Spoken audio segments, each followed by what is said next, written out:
if I may, on the Egypt thing, to answer this Hmm. question, they there's not been any mummies, any ancient mummies found with that J as far as a peer reviewed study. Um, these Egyptian nationalists on this platform, they got my account banned last week because I clowned the shit out of them. It's like my 15th account. It was literally a civil debate. I'm just clowning them just with sources. No words, but they lie. What I'm saying is they lie. Every day they have a new armchair genetic study. Well, we discovered that the ancient DNA was from the Levant, and it's like, okay, do you have the peer review study? Well, no, we have That's the impossible. That's never but that's mind. My family, that's family, what can they I say. give it a shot? I've a hypothesis. That's, I think that there was many dynasties in Egypt, obviously. You know what I mean? And then, not to mention like Rome and certain people invaded and took over. It's almost like but America, you know. Like if you look at all the presidents, they were white, and then you have Barack Obama. If you dig up Barack, you think he's the only president? No, but they're trying to pretend like everybody is Arab because Arabs invaded these areas Absolutely. and they don't like to admit it. They want to pretend like they're indigenous to these lands and they're not. And we know the ancient DNA and the ancient haplogroups are different. It's a different group. So even though Egypt had diversity, they weren't all Arabs, And elders, yeah, didn't they you eat the know. mummies? Like They're not Europeans all ate Arabs Arab now. people. Like what? to elaborate on that, every ancient they've done ancient DNA tests on Nile Valley specimens since 2008. The oldest DNA test came from the University of Khartoum on the A group Nubians. They found that they were primarily of haplogroup A, which is a Nilotic haplogroup, and that's what the study concluded. This was a somewhat primitive very early ancient DNA study, but this was the very first study. So the second study done on a haplogroup of a Egyptian was on Ramses III. This was in 2011. Well, 2010 is when they analyzed the Amana period. Well, no, 2010 is when they analyzed the Amana period. Then 2011 is when they analyzed Ramses III and his son. And in 2011, that's when they Hawass released that study showing he was E1B1A. And from there, different private companies like DNA Tribes and DNA Consultant, they took that DNA material and they have their own database where they have different world populations. Like a lot of us did the spit test before. It's basically that. So they just ran that data in the spit test, and it showed that they all grouped with so-called Niger Congo speaking Africans, now and Nilotic Africans. They didn't group in any capacity with East Africans like Horners, North Africans, Arabs. They What are only we group. gonna do? See, this is where we usually get in a fight right at Yeah, this point. you know it, Wani. You know it. You know it. You know it. Wani. So, this is so. One thing that I'm a proponent of, and Tariq, like years ago, he actually had me write a piece on his site called Melanoid Nation. Basically, it's the largest piece on Egypt search, but it talks about the genesis of E1B1A, which is the primary haplogroup of FBAs. And the people who carry that in Africa, it's a particular group, the so-called Niger Congo speakers. And so I specialize in kind of destabilizing the lies that have been told about this particular group of Africans that genetically we have splintered from. One of the main things they lie about is where they originated at. They say that the Niger Congo speakers originated in West Africa. There's no archaeological evidence to suggest that.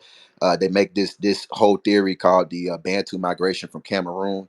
There is zero evidence for that, genetic, archaeological, oral tradition. There is no evidence for that. But if you read any encyclopedia on African history, it's one of the largest sections on African history, and it's a straight up lie.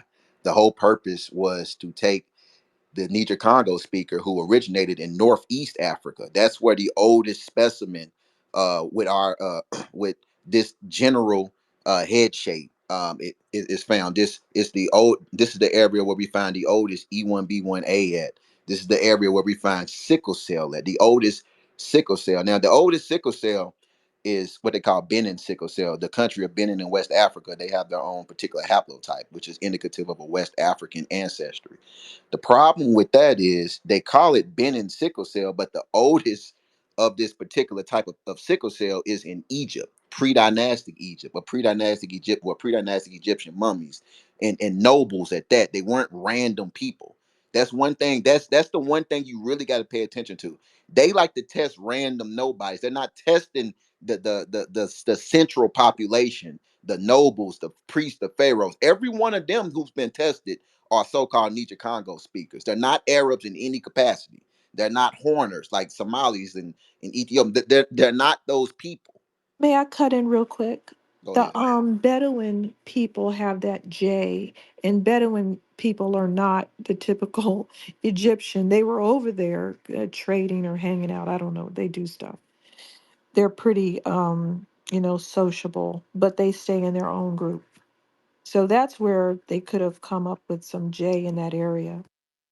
Yeah, Jay. So there's an argument regard to Jay of how it actually spread into Africa.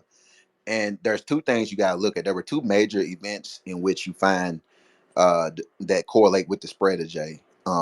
There was the Turkish the Ottoman takeover of the prior Arab or jihadist lands around the 10th century AD. Um, they are and there's a lot of confusion about who bought J into Africa. I'm about to post maps in a minute, my receipts, but J came from the Turks, and the proof of that is the Albanians and the Serbians. That country was never taken over by Arabs. It was never taken over by Arabs. It was taken over by Turkey. They hate the Turks. Turkey is where they got that haplogroup J from. And Turkey is where the Turks took over all the former Arab lands. The people who spread the Arabization into Africa carry E1B1B, or the so-called, they look like modern East Africans, the Hamitic people. These people, proof of this, the ultimate proof of who the real Arabs are, if you Google the origin of the camel in Africa, the camel was not in ancient Egypt. The camel was not a creature used by the Egyptians. It was not. It was considered a foreign animal. It did not really enter into Africa until that Arab invasion.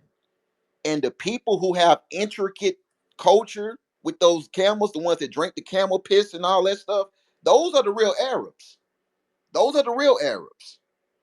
Islam spread into West Africa, but you don't see those types of Africans drinking camel piss. It's the East Africans, one look like Myron Gaines. They drink the camel piss.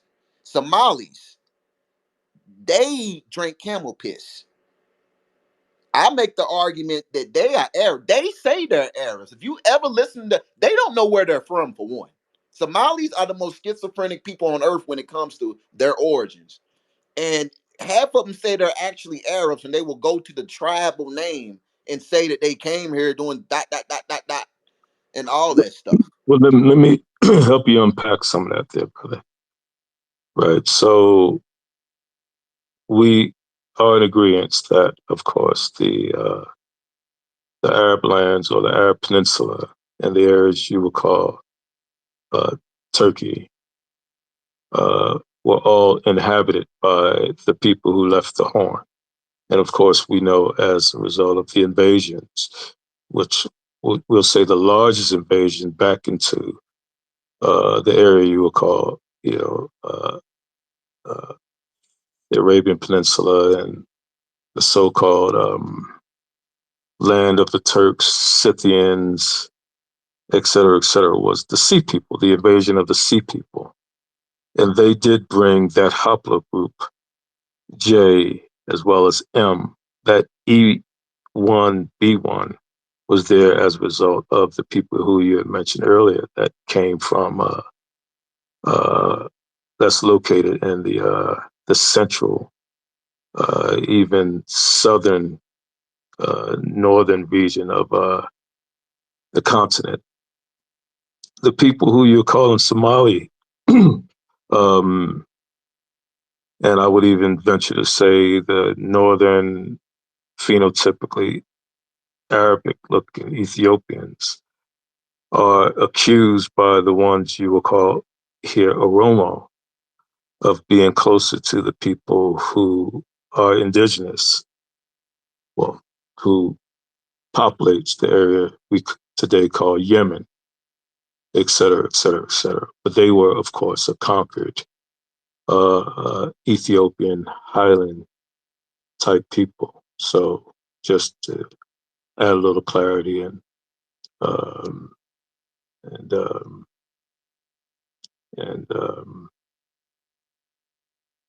on the migration path and the Hopla group to your discussion. But you're on point, though, brother. Loving it.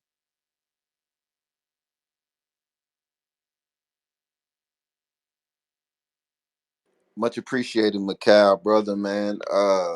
I, I'm posting this map on the jumbotron right now.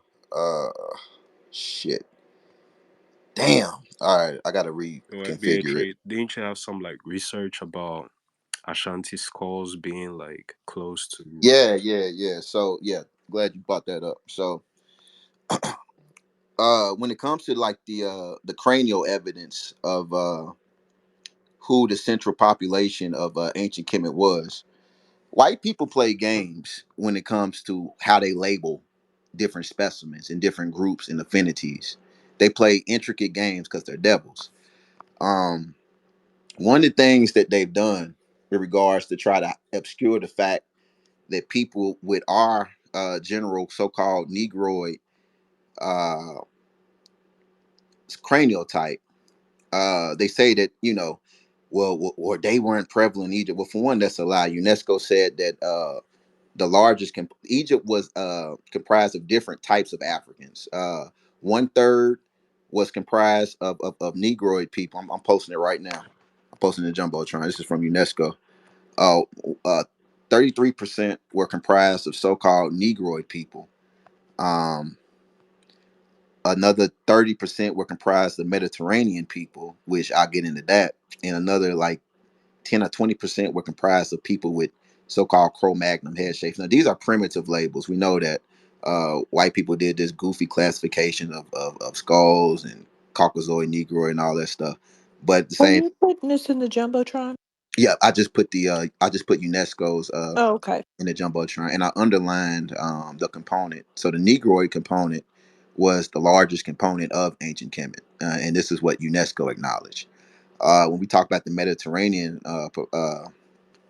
element, that's a bit ambiguous.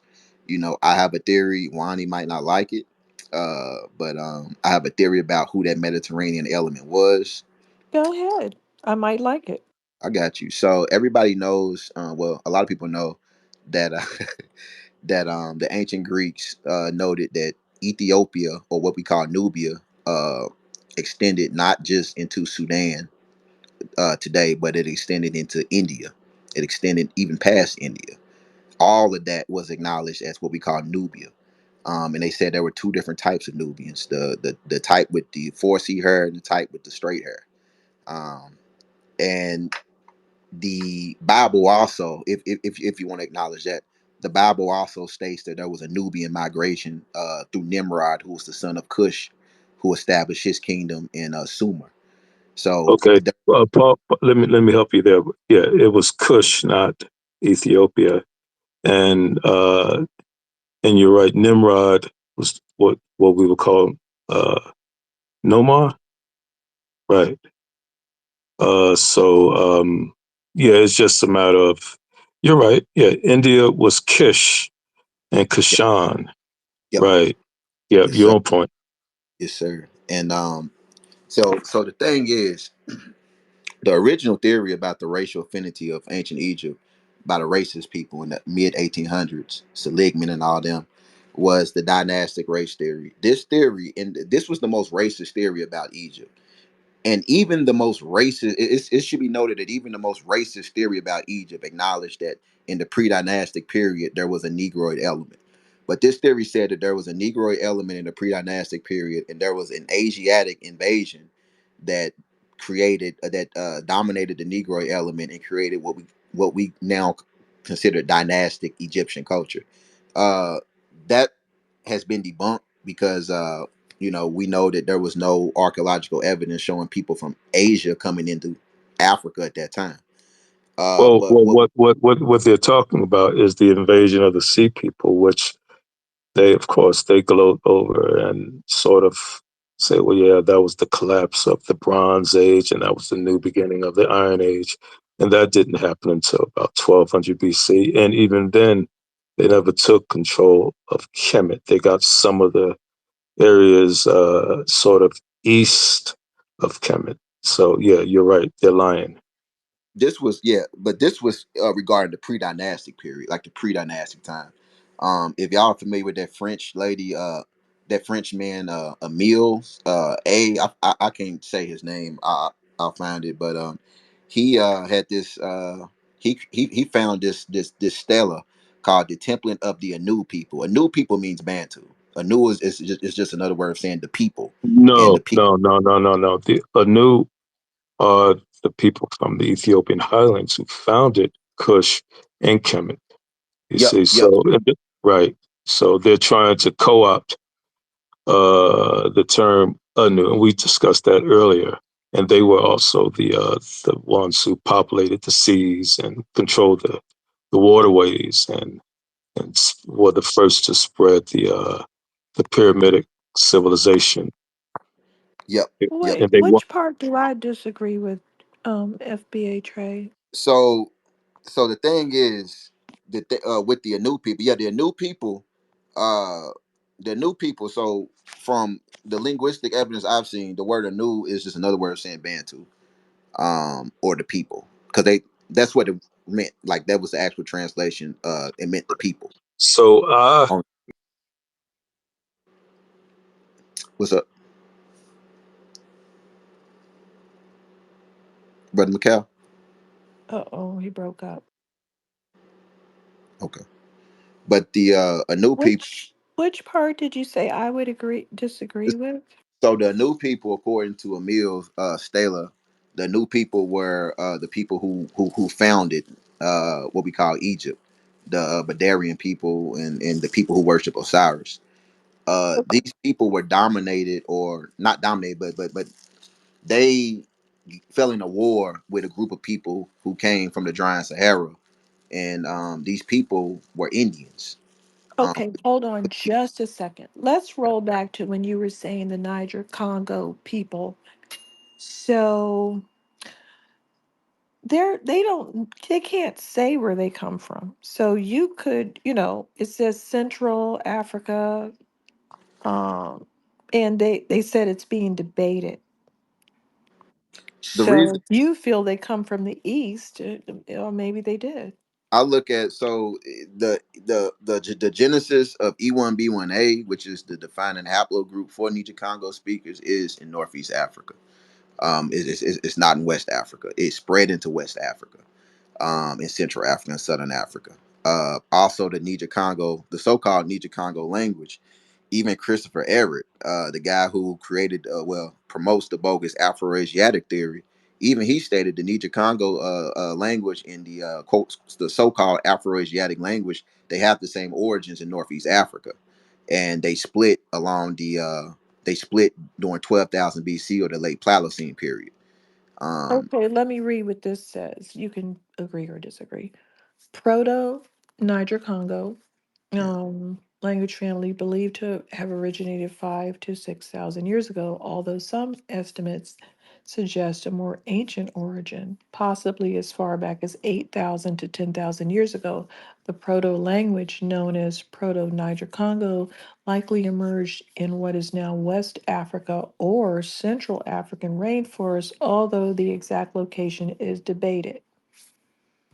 I got you. So I just put in the jumbotron. This is Everett, Christopher Everett. He's the African guy. He's the white guy who they made the head of African languages. They don't know, is what they're trying to tell you. Right. But I put in the jumbotron. This is what he stated. And I highlighted the significant parts in red, in black. But so Afro-Asiatic and Niger Congo's languages originated between 12,700 and 10,900 BC, according to him. So the late Pliocene. Um, this So you don't like the idea of the Afro-Asiatic people having anything to do with Egypt, ancient Egypt? the Afroasiatic You theory don't. came out of the the Hermetic hypothesis. It's nothing more than a slick reintroduction of the so-called Hermetic hypothesis.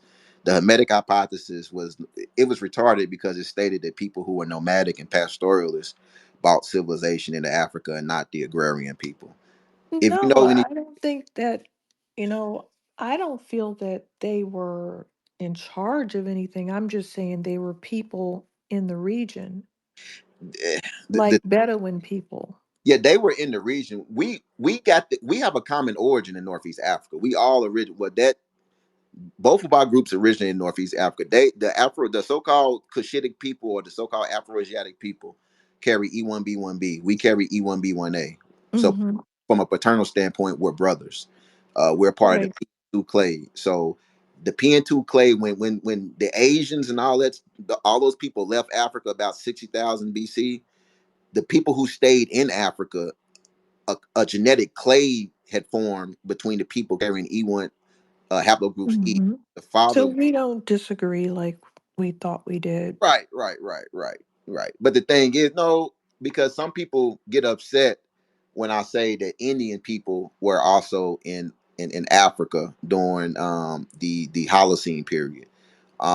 And the thing is, this was a theory that they stated. They said this 200 years ago, but just based on the evidence, before they came up with a lie to hide all this I'm stuff. confused. Indian people that had already Pajeets. had a had an ethnogenesis came back into Africa, or proto-Indian people? I would say I'm going to post evidence in a minute. Okay. I would say just I'm a little confused. so Indian people have the largest number of people with sickle cell. Why is that significant? Sickle cell has one common origin in the African Sahara about 5,000 BC. I'll post a study in a minute. Okay. That and there are like five different haplogroups. I mentioned one earlier, the Benin haplogroup, which is which is the one they label as West African. They have the Senegalese, the Bantu, the Central African Republic one, and the Indian one. The question you have to ask is, how do Indians have their own divergent haplotype if they were not there from the beginning? You had that population for it to have its own haplotype. They had to be there during the origin of this particular mutation. Had to. That's not the only. That's not the only mutation. It's like four or five other mutations that spread from this wet Sahara region all the way into South Asia and East Asia. It's all types. I post them in GSPD's one.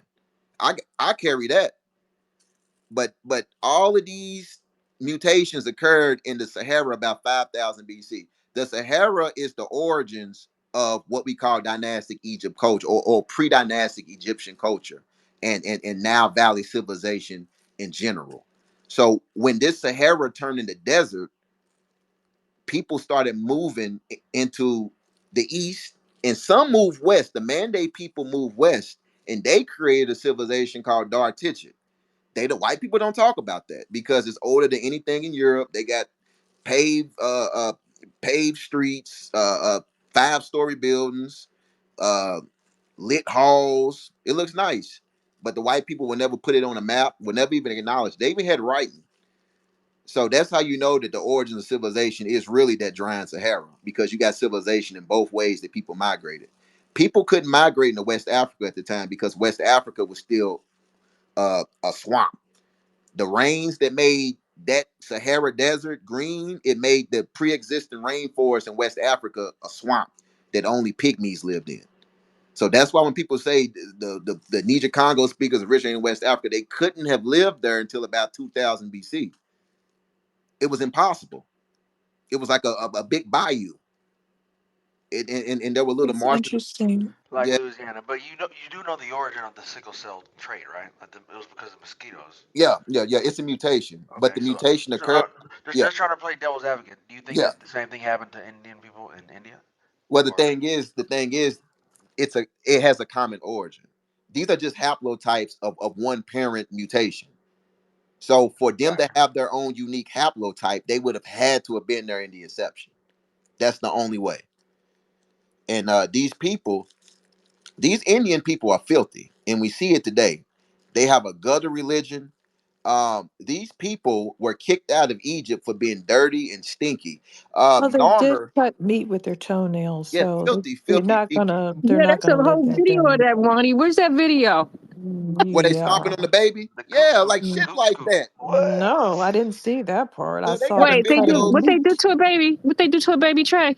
Dude, they got a Oh, video where it's a little baby. They stomping on the death and they making scary faces in front of a statue. why? It's horrible. Everybody, somebody seen the video or somebody posted the joint. So No. yeah, It's Oh somebody my send God. that to Nikki or something, please. just Somebody send horrible. that to me. But these people, that religion is linked to the Egyptian devil god Set. Nubia was not called Nubia. That's a European name. It was called Ta Seti, the land of Set. These people, these Indian people, they look. You know what they do in the The rivers though? original people, Oh the man. Badarian people, the so-called Anu people, that genesis of people, that is our parent group. For all intents and purposes, that's our parent group. They had their own religion and they worshiped Osiris. They said Osiris was the supreme ancestor. They did not fuck with that shit in City that those Indians were doing. The whole dynastic race theory states that the Negroid element, our parent group, was there first, and then another group came. It was called the Nakata period group. The Nakata period group, their deity was Set. These people had the Mediterranean head shape for the most part. They had that Indian Mediterranean head shape that you see in you that you see noted in UNESCO in the jumbotron that I highlighted. That's them. When they were like the last group to leave the drying Sahara, and when they came, they bought that bullshit in, and the period was called the Nakata period. Our people fought with these people. These were our original enemies. These Indians who ironically the white people are putting in charge now for some reason. These are our original enemies.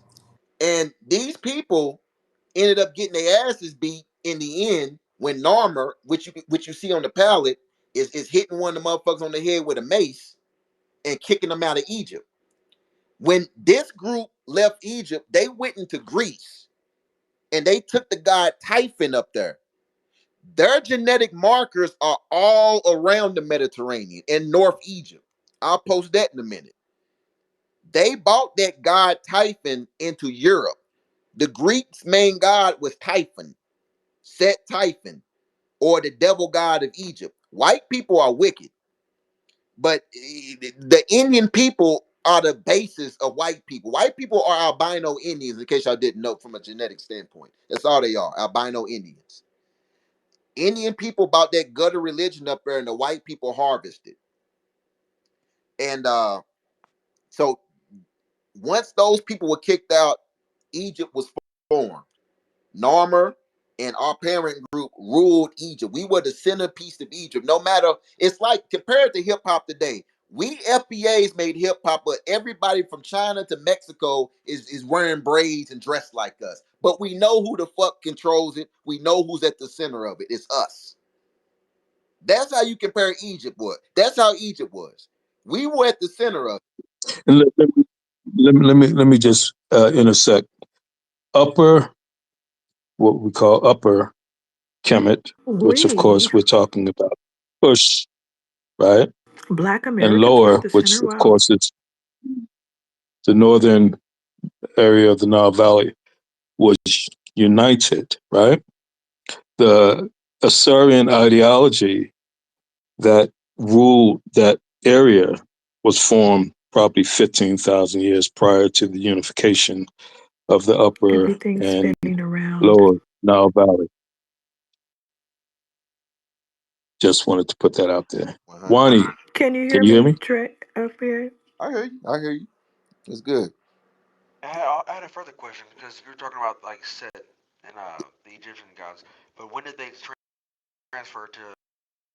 So Do the you have a next timer?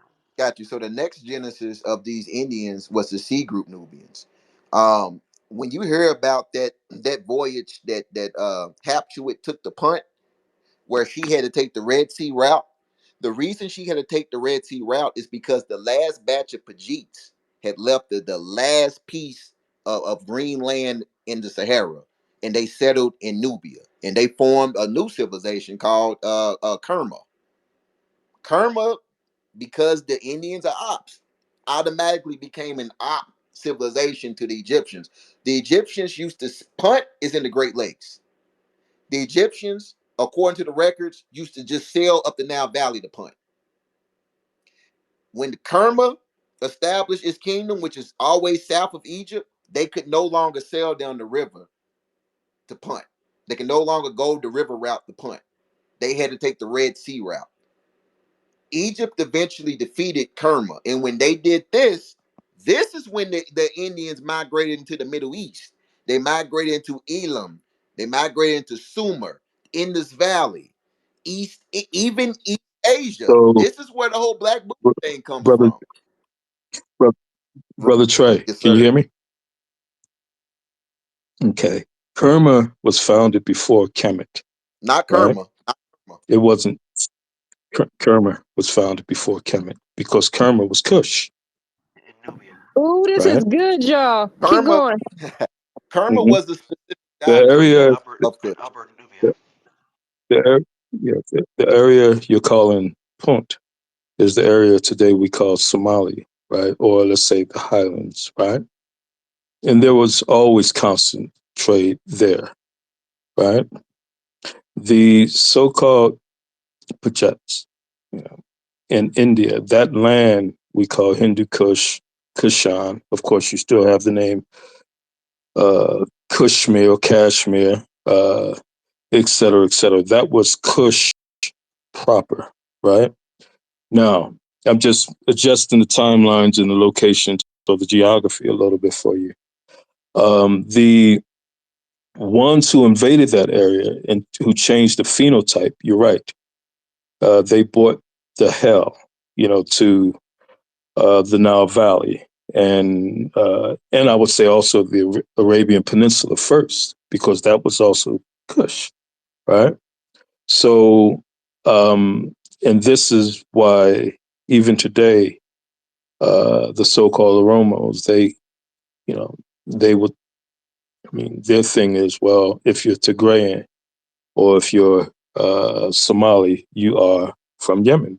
But also bear in mind that it was those people who are called um, today Yemen, or they were called yesterday Tigray, and so on and so forth.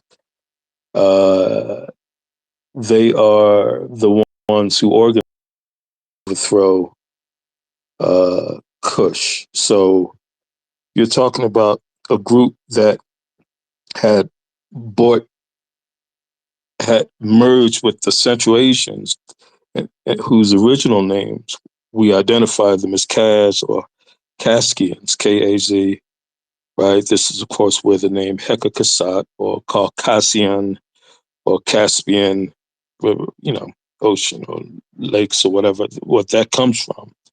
They took control of the eastern areas of what you call Kush, changed the phenotype, and then brought the bullshit uh, west. So I'm just making some slight adjustments there with you, but you're Gotcha. cooking. I appreciate it. I appreciate it. Now I'm gonna do a little pushback, little pushback. When I'm referring to Kerma, I just tagged you in the post. Kerma and Kush was like the nation state, and Kerma was like a state. I would say Kush was like the nation, and Kerma was like a state in a specific period. The entire dynasty of Kush, which we know goes all the way back to the Palestine, as far as like a cultural continuum and whatnot. The entire dynasty, I mean, the entire span of Kush's history wasn't referred to as like Kerma, from what I've read. Dynasty, meaning it was in Nubia. It was a part of Nubia without a doubt. They were Nubians, but that was a specific dynasty that was founded around 2500 BC, and some people have linked their origin to the to the last batch of the drying Sahara. So Right. So the term karma was not the original name. Anytime you see a on the end of a name, it's generally a name attached by some Greco-Roman culture or tribe of people. All of that area was run and controlled by the people we call Kin Anu. Remember, you mentioned Anu. Kin means people. Anu, people of the Anu, right? That all of that region eventually merged into what we would call the empire.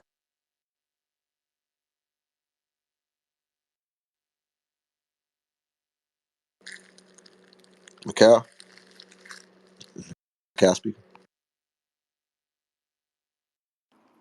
I think I don't know. Hold on.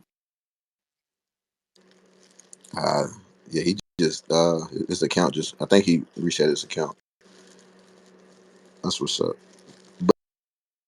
But yeah, yeah. I mean, as far as the relationship between Indians and Kemet in the Nile Valley, I really the whole span. Okay, yep.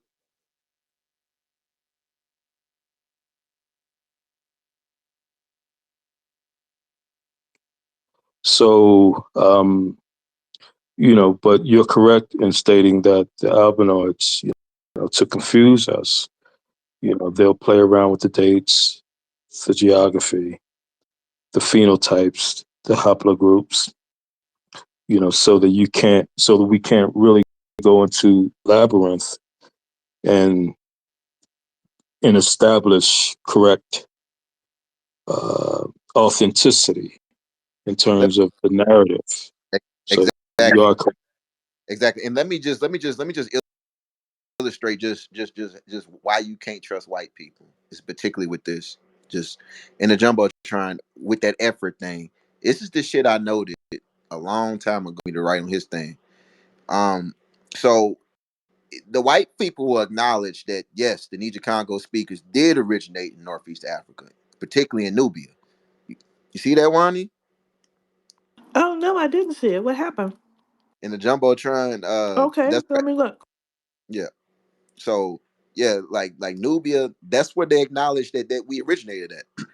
The lie that they try to play is they try to say that around 12,000 BC, this is the late Pliocene, uh, and this is coming up to when the Sahara starts to turn green. They say that in the same area we were in Sudan, and the so-called East Africans or Afro-Asiatic speakers were also in Northeast Africa, Sudan. E1B1B, E1B1A, two genetic brothers. Uh, Language wise, the proto languages are overlapping, very similar. So for all intents and purposes, they're saying that we come from a split lineage. The Niger Congo speakers and Mm-hmm. the East Africans, we come from a split I lineage, see it. and yep, and the split happened in Nubia around 12,000 BC. So yes, we do have an ultimate origin in the Sudan. But this is where the lie comes in. It's where the lie comes in.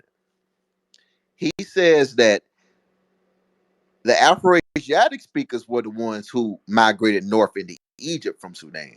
We slowly went to West Africa. He doesn't give any supporting evidence for that.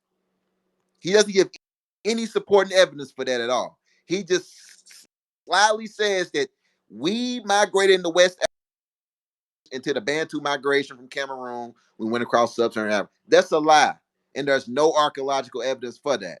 The genetic evidence to debunk that comes in 2011, which was after this article was written. Our genetic marker is E1B1A. That went north into Egypt.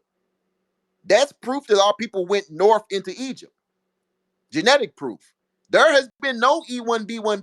There has been no haplo. It's only been E1B1A, the Niger Congo marker. They're trying to X the Niger Congo speaking family out of African history or out of anything significant, truly significant in African and adjacent history. Oh me. Did it say Northeast Jay African. was over there? No, they never found any haplogroup J in any ancient mummies, specifically of any royal mummy. That's what I Now, as far thought. as That's what I thought. yeah, and as far as the R1B in King Tut, the highest frequency of R1B is in West Central Africa amongst the Chadic people. It's at 99%, and these are some of the blackest people on earth. Haplogroups do not, So let me. haplogroups do So not correspond with race. Correct. And this is what white people try to play.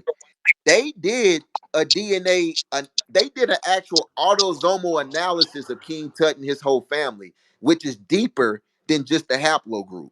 The autosomal narration, that autosomal analysis showed King Tut's closest affinity was to Southern African Bantus, and secondly to Central Africans, particularly those in the Congo and Rwanda.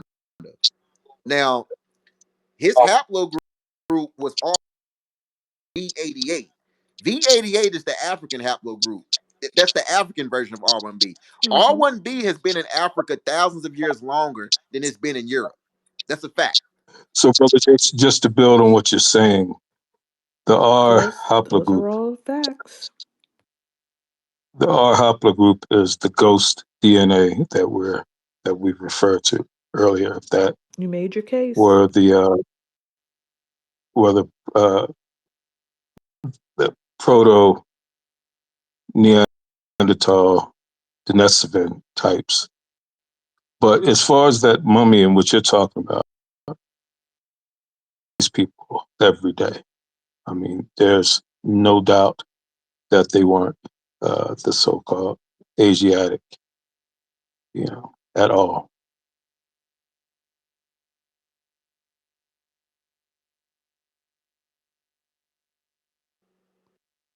Could both be true or what? The brother McCall break up. So He another said he said that he sees these people every day. There's no doubt that they are them. So could what? I'm gonna say no, because that's something like I've been on Egypt search since 2006, since I was in high school. Um, I used to do shit like that. I used to believe that East Africans were the real Egyptians. I swear to God, I used to. But But we they're had on limited. the hieroglyphics. No, they're not. We didn't have Their DNA profiles are Uh, on there. at that dear time. brother, We dear, didn't have DNA. dear brother, That's the problem. dear brother.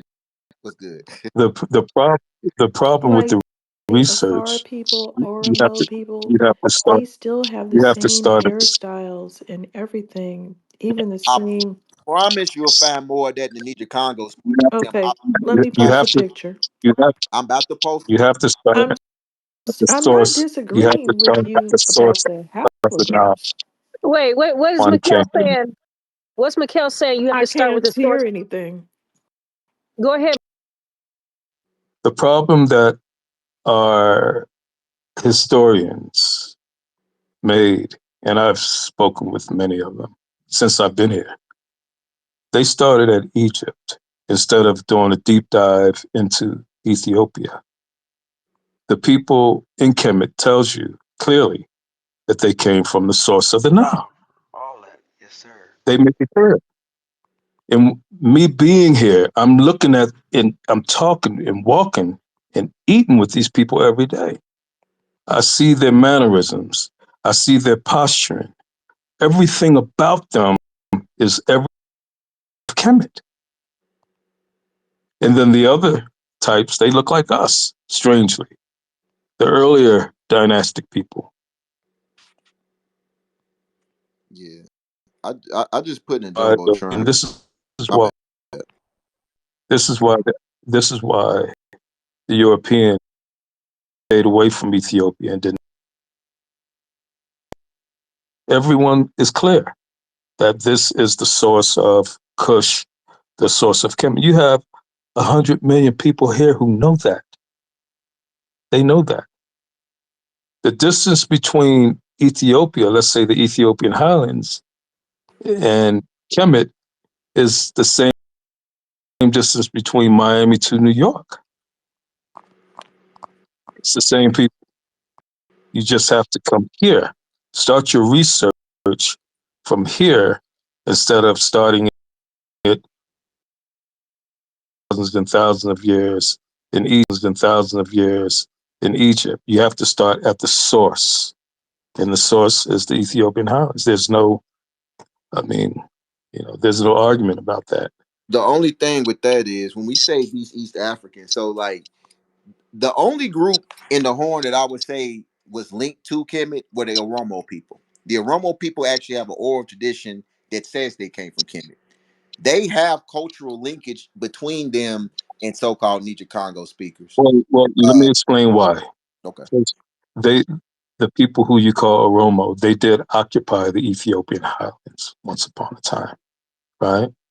But they were also, the term Oromo didn't exist until, let's say, 1600 Common Era, who were enslaved. Those were the people who were, believe it or not, there was an East African trade, sent to the Americas. But they were also the people who were sent to the places that you would call India, et cetera, et cetera, et cetera. They were the preferred so-called slaves. And this is why they're still hot to this day. But they identified themselves as Kush first. And then, of course, into this, the advancing culture that you call Kemet, right? So, but they all share the same lineage. They may call themselves Amhara, but they're all the same people. They're It's all a the few. same people. So some things we really gotta look at with Kemet is the culture. The culture of Kemet, for whatever reason, is just ignored. Where did it come from? It didn't So just come out of the dirt. yes. Where did it So come from? one thing I argue is that Niger Congo speaker originated in Northeast Africa, around the Sudan, Ethiopic region, around that region, that general vicinity. Um, that being said, there are some things about Kemet that are pivotal to the civilization that's just not known, and this will identify who the real Kemites are. Didn't eat meat. They didn't eat meat like that. The people in the Horn of Africa eat raw meat. Oromo people. I mean, not Oromo people. Habesha people are known to eat Hab- raw meat. Somali diet. okay. The Okay. Somali diet. Habesha people do, right? Yeah. And they did get that. They did learn that from the Arabs. But the thing about the Habesha people is they speak a Semitic Habesha. language. They Okay. are back migrants into Africa. So the language you call Semitic, Mhm. right? Which of course is based on what they would call, you know, their language, Amhara and other languages, right? That comes from their language called Ge'ez, right? You're familiar with that, right? Geese. Yep. Ge'ez. It's just, uh, uh, it's a mutated language, right? That came from the Kemetic Medu languages that is just really a bastardized version of the Medu that came from the so-called Kaskian types. So there's no such recorded evidence in history up until, I mean, maybe modern history. That's a made up name as well. I got you. I got you. But But you're on point. I'm with you. I'm with you. I'm just making little adjustments. no, I respect the uncle. Hey man, this is building, man. This is building. I Absolutely. love it. I love this shit. No, Oh, that's But nice. but Can I but get a something. break in? I'm glad. I Um, like hold on. when Let can me I let say me something let real me land quick? this one point Okay. real quick, and then I'm gonna eat my wing stop. no, But don't eat because I want to ask a question. I got you. The Thank culture, nobody. but the culture is what people really need to look at when it comes to who the Egyptians were. That'll tell you who they were. Them people in the Horn of Africa, Somalis, They don't eat vegetables. If you look at their diet, like for example, I only eat white meat occasionally and fish. That's what I eat. But I can't eat Somali and horrible shit for you. Just nomadic food. Barely any green vegetables, any sort of vegetation, spaghetti, just crazy shit. I can't eat their No, food. who But said that the Where are you Somalis were getting that running food from? Egypt? that's what I'm saying. And that's another Nobody, thing. they're That's not another running it. thing. Not to be mean to the Somalis, Why not? the the the Egyptian civilization was agrarian. That means that the people practice agriculture. Agriculture is the basis of civilization. Somali people are nomadic. Yeah, They chase yeah. food. We're not arguing that Yeah, yeah, Somalis yeah. That's what I'm saying. But like the Horn and put their heads pastoralist over there. people, they have that cattle culture and camel culture. Can I This say is this something? is the complete opposite of the complete opposite of Kemetic culture. Can I say something? Yo, I put some pictures in the Jumbotron. Let me see where they are. It's the second one. Oh, oh, If I we're forgot. done wanting, I was You, gonna yep, give some yep, yep. you comedic, see the like 10 Oromo seconds of people? comedic relief. That's not a Romo. That is a Shilluk. Not him. That's a See the Bayesian man. That's a whoa, whoa, Bayesian whoa, man, whoa, not a Romo. whoa. I didn't tell you which picture yet. Relax, everybody. See this black and white picture, the last one? With the hairstyle. That's not what I put up. That's okay. You see the one that I put up? The second one? Yep. Okay. See the black and white picture? With the collage. The little squares, yeah. You can see the Wasn't that in Europe or Rome? Oromo people with the afros. Those are Greeks for the most part. But the thing is, Greeks? Wait do you Yeah, look at the that black and white. These are bottom? oh, on the bottom. The Okay. Oh, bottom. okay. I see it. I see You it. I see see it. the afro? That's a receding. Wani, Ugh. hold on. Wani, Now Wani. I Do got you you see now. the Afro? Do you see the Afro? That's recede. He has a typical East African receding hairline. That's what I'm trying to show you. Yeah, it does not match the Egyptian hairline at Oromo. all. It does not He's match it at all. he's They got the tried. same identical thing going on over here to the right. He's not a far. He's a. But that's the Uh, buttermilk. Yep, yep. That's the buttermilk You see hairstyle. how they twist their Yeah. hair? They still do the Yep. same hairstyle. Now you see this head shape on the Sphinx.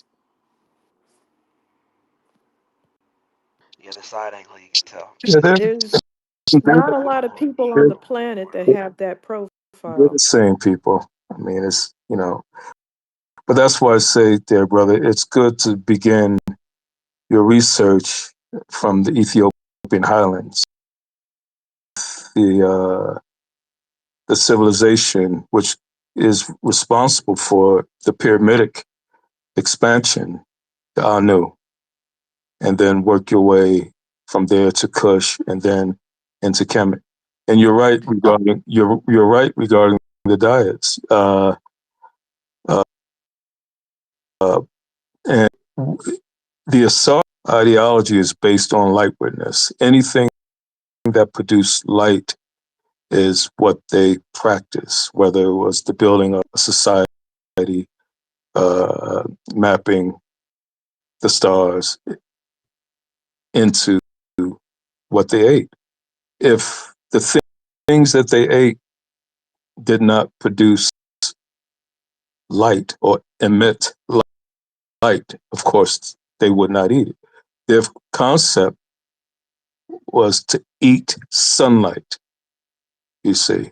And this is, of course, goes back to your truly veering away from meat and focusing primarily on fruits and vegetables because their philosophy or their ideology was to eat things that produce light.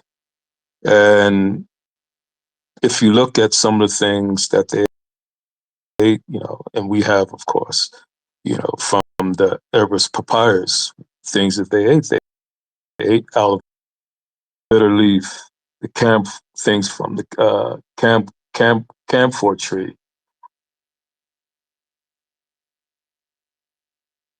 Agreed. Agreed. Mikhail, you still talking? No. Okay. But Can you show me a West African man with a helmet afro? I'll show you a thousand forms.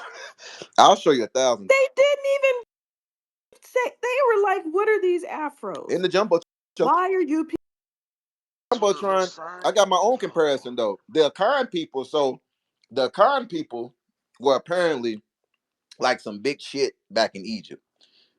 They actually have intricate detail of their migration from Egypt. But in the jumbotron, you clearly were a part of the priestly class of Egypt.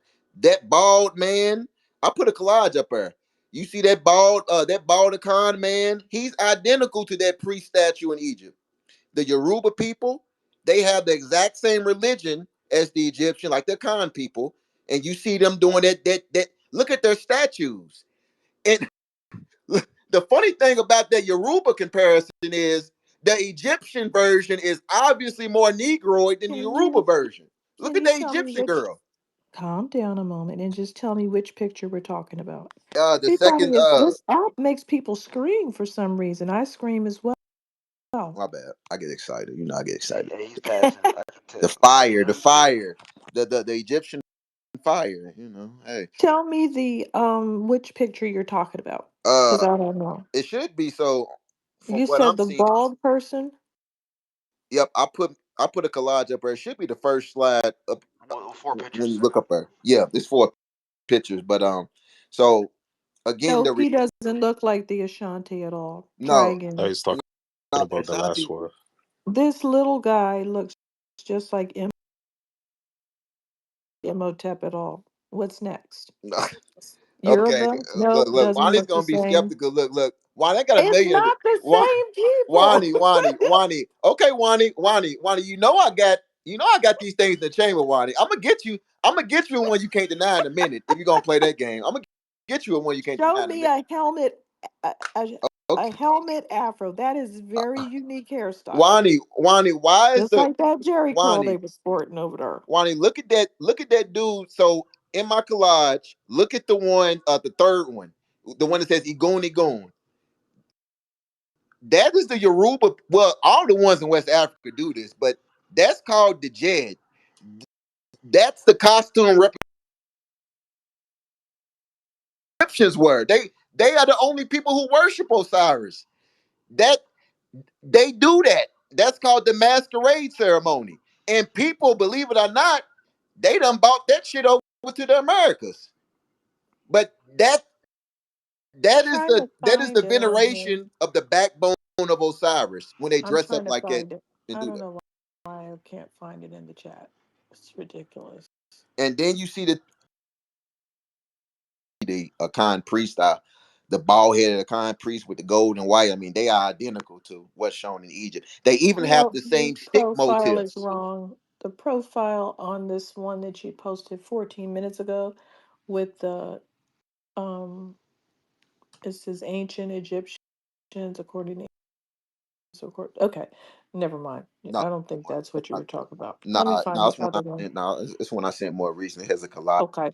And Okay. another Okay. thing, I'm looking. I'm uh, looking. another piece of evidence is the anema. The anema was a way to clean your ass. That's another way that you know Oh who the Egyptians boy. were. Yeah, the anema originated Clean butts. hygiene. This is a family trait. Ain't no Oh hygiene. Yeah, boy. ain't no hygiene. That's a family trait. So that means we were never using our hands to wipe shit off our ass. I'm very proud of that. That means That's a that good we were never sign. dirty Very like good sign. Indians and shit. But Okay, so I'm looking at this Like the ancient black Kemet. Malay Europeans. Yeah, the anema. The anema is uh all Niger Congo speakers use the anema. The only thing I disagree with is these comparison pictures. I don't disagree that Niger Congo people were in Egypt or any of that. I What? just Weren't you disagree at denying these. that like a few hours ago? We- No, Okay. You said the diet, I said all kinds of people were over there. Mhm. but the prime who That's where invented. we just, that's the only thing we disagree about. Who was it then, Wani? Who was it? Who I was it? Who feel was the people were more East African. with what evidence, Wani? They don't even have the religion, no diet. They don't have the genetics. All the pharaohs were genetically Niger Congo speakers. Have you seen the Have you seen the statue? Okay, Relax. anybody who believes Africans, just go to statues of every single pharaoh. I Somebody, didn't say they were exclusively, none of them were East and I've Africans. None of seen them some were. of them. They were, None of the and pharaohs were. I've seen the profiles of Not these light bulb. people. Man. I actually saw a light bulb head over You there. ain't I never didn't seen like it. one with a Somali head. You've never I seen Honestly, one. to be kind of honest though, did. I kind of did. I didn't want to see it though. I went blind at that moment. I need to ask a question. What's Please. up? What's up? Okay, Tip. I Sorry for the want you to wait. go back a little bit. See, I don't mind this conversation. I like it. Go ahead. If it's y'all giving it to, appreciate it much more. I've learned Thank more in these past 10 minutes about Africa than my whole 70 years on life. In thank you. Thank you. uh, I want to know, I want you to repeat the information that you said about sickle cell anemia because that runs in my family. Got it. Got it. Yeah, it runs in mines too. But sickle cell people have in African origin, but and they left Africa during the mid Holocene.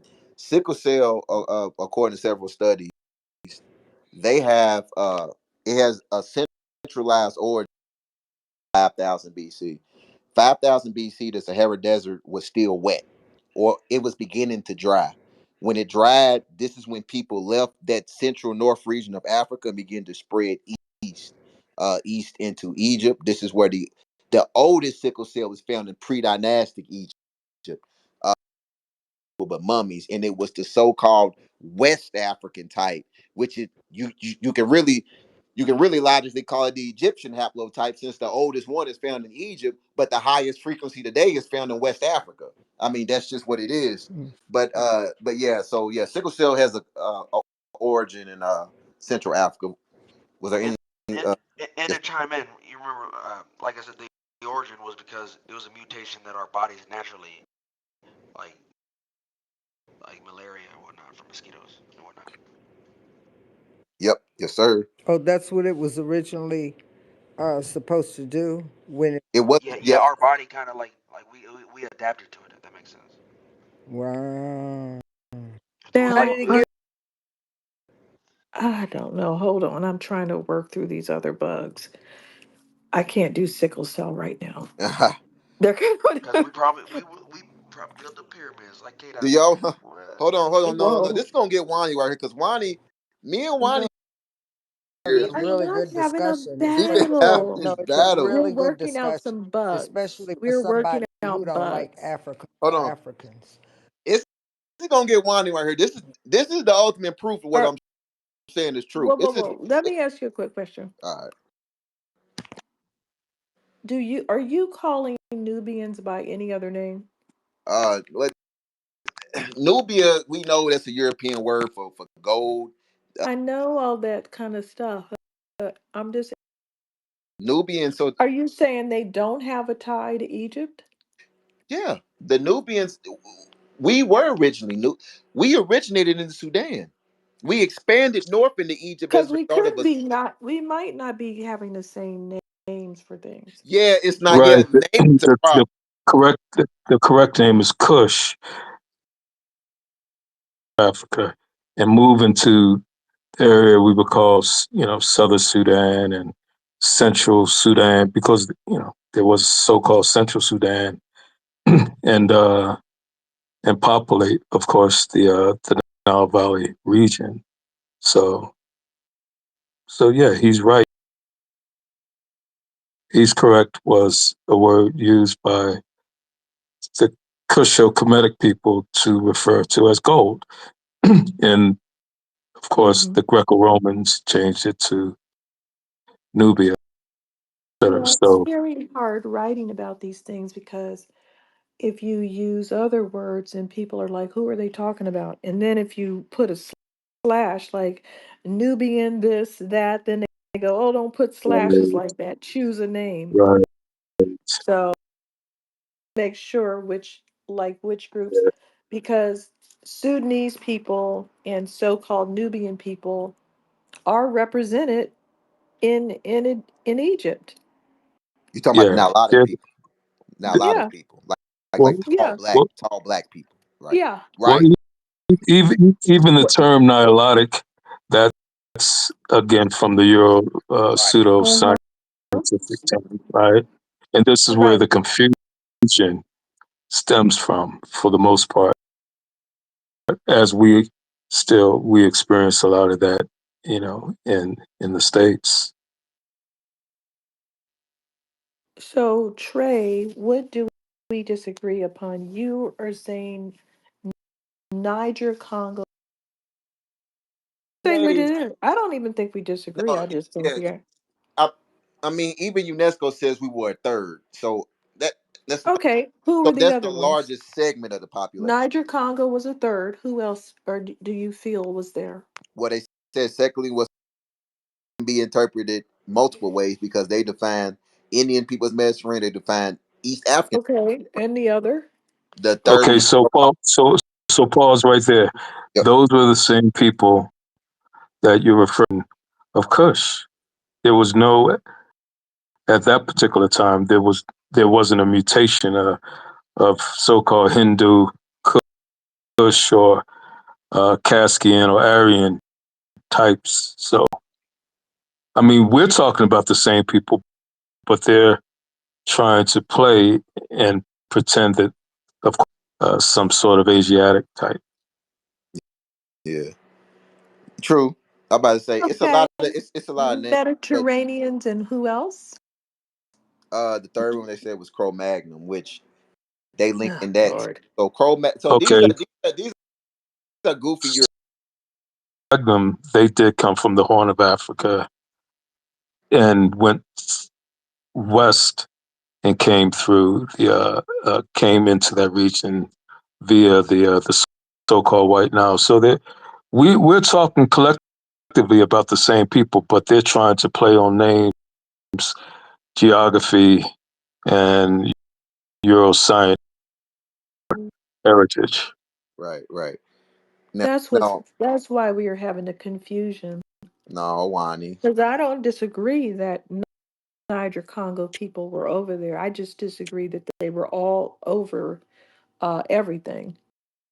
I Said you agreed in they the were no, only no, one no, third. no, in the jumbotron, Oh Wani, Lord. Wani. This is the proof of the Niger Okay, we Congo should have that speaker. cage fight. That one, come on, man. Cage fight. Come on, dog. That dog. No, so being a third of the population, we are just a dominant people. Our culture, everybody imitates us. We don't have to be the majority for everybody to recognize us as the shit. In the jumbotron, this is the ultimate proof of who the central. Well, how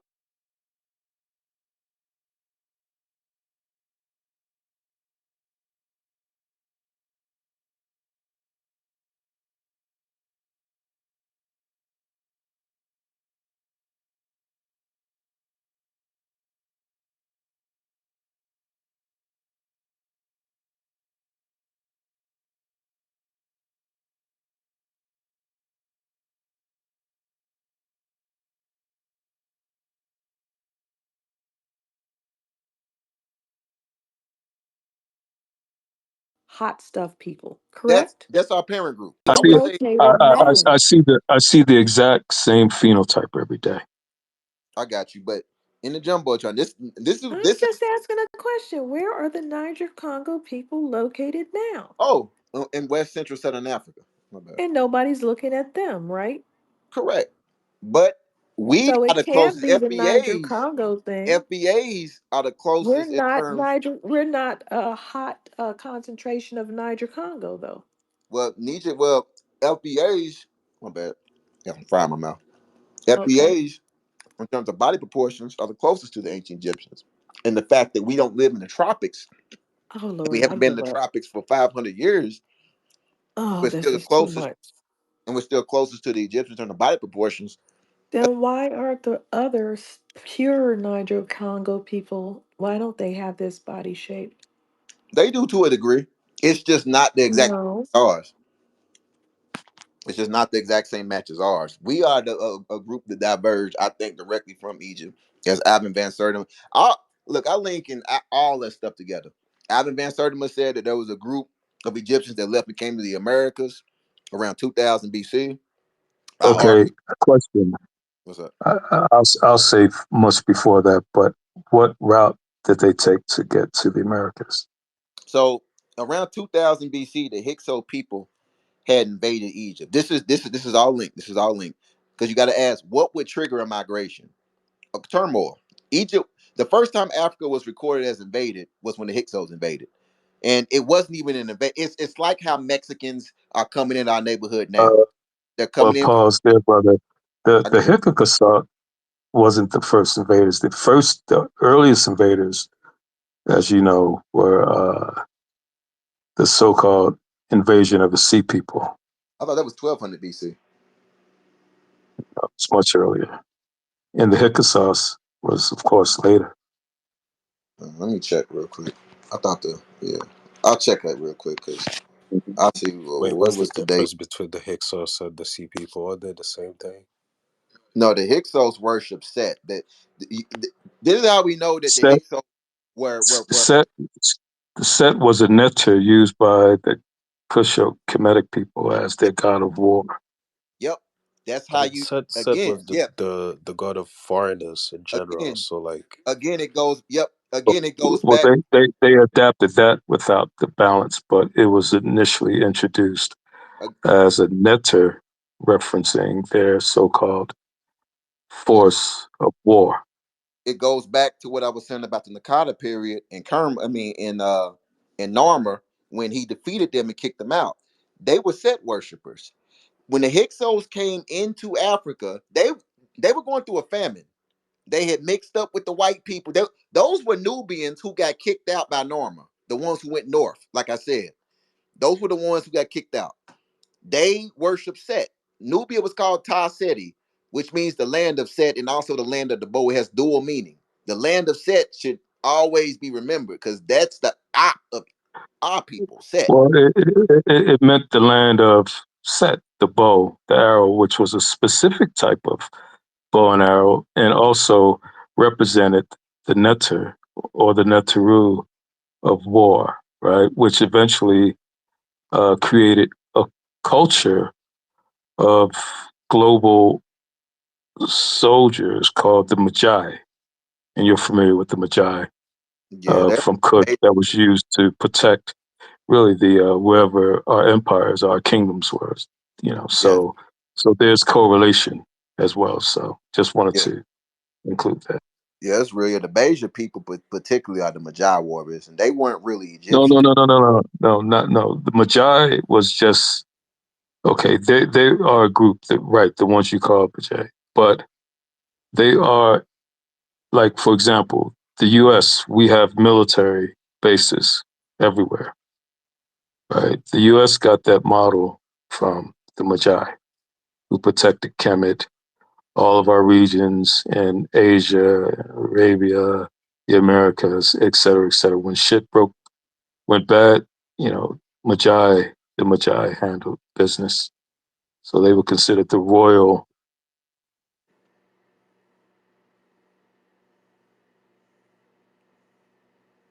Yo, Phenotypically resemble the ones Wani mentioned, called the Afar. I got you. I got you. Got you. That's real. My bad. I got some food in my mouth. But Wani, in the jumbotron. I want you to look at this. So you see, this is a mural from Egypt, and one is from West Africa, Dahomey. And there's also one in the Americas I'll post in a minute. It's a third. But what you see is this is diffusion, Wani. This is you can't deny that this is diffusion right here. So what you see is you see two giants separated by thousands of years. They didn't have cameras and pictures back then, so they couldn't take a picture. Can you tell me where the second one came from? Because you post pictures and don't have a, You talking like, about I the one? can't, You talking about the the one Dahomey? with the fat looking guy. Yeah, Oh, Wani said oh, he had that's a a famous. Yeah, reputable That's a source. famous. That's a famous Dahomey king. I forget his name. That's a He's famous. chubby. Yeah, that's a famous Dahomey king though. Mm-hmm. But the thing is, some Can things you? to note. There are some Okay. things to note about these comparisons. Again, who are the real Egyptians? So for one, that's West Africa, the homie, the fat looking one. You know, if you notice, them are jet black people in that region. You notice how they color themselves in different colors and hues, just like how the Egyptians did. Despite that we knowing that these are the blackest people on Um, earth, they have a color system that doesn't mirror reality. and okay. So they have a Mm, so that's one where did thing you to get the note. picture? Can you? No, I'm not moving on until I find out the origin of the picture, All so right, I can see what it is. all right, hold on one second. I'm familiar with Egyptian I'm about to do a Google lens art. search. Okay, yeah, great. That's perfect. I got you. It is Old Fonte Asafo. It's a picture. No, no, that's not it. My bad. My bad. One second. As though I can spell It's that. a few. Wow, I found another one. Okay. What's Oh it called? damn, it's another. Oh shit, What's it damn, called? it's a whole. Oh, they got a whole collection like this. Oh, Wanda, you Okay. about to lose this debate. Oh, We're not really oh my goodness. debating, but So that's okay. one. So that's one right there. Hold on. So they got multiple. They do multiple kings like Can this. you I'm tell me the name of it? hold on one second. Let me find his name. Let me find his name. Hold on. Pinterest. That's where I see it at.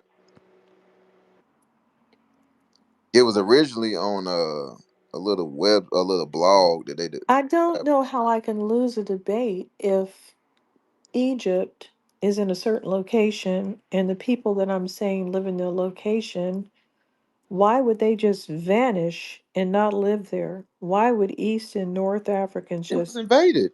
It was invaded. vanish? So so so And then now they live there now. Those same Afar guys and those same Oromo guys are still hanging around. but They came back after they were invaded. they They didn't they go were never anywhere. there. They hold on, They but were. hold on. But let's focus on this. But let's focus on this real quick. Okay. All right. So in the jumbotron, I found the source of this painting Okay. in a minute, and I'll send it to you. But so you see two kings, one in Egypt. I'm not looking at that anymore. That's not telling me I could see something like that in No. There are certain things we have to acknowledge in this painting. So, for one, these are separated by thousands of years, but you still see the same convention, the same artistic convention there. You see a king sitting there in the you want throne. me to show you You another one? see, no, see, why you don't want to hear it? So, you see a Because king. that's You see, typical.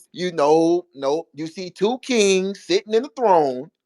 You see both of them's hands sticking out, but and you see them being served by smaller people. But here's the kicker right here, Wani. What's on his shoulder, Wani? What's on their shoulder? I What are gotta they look. holding on the shoulder, Wani? That's the kicker. Tell me.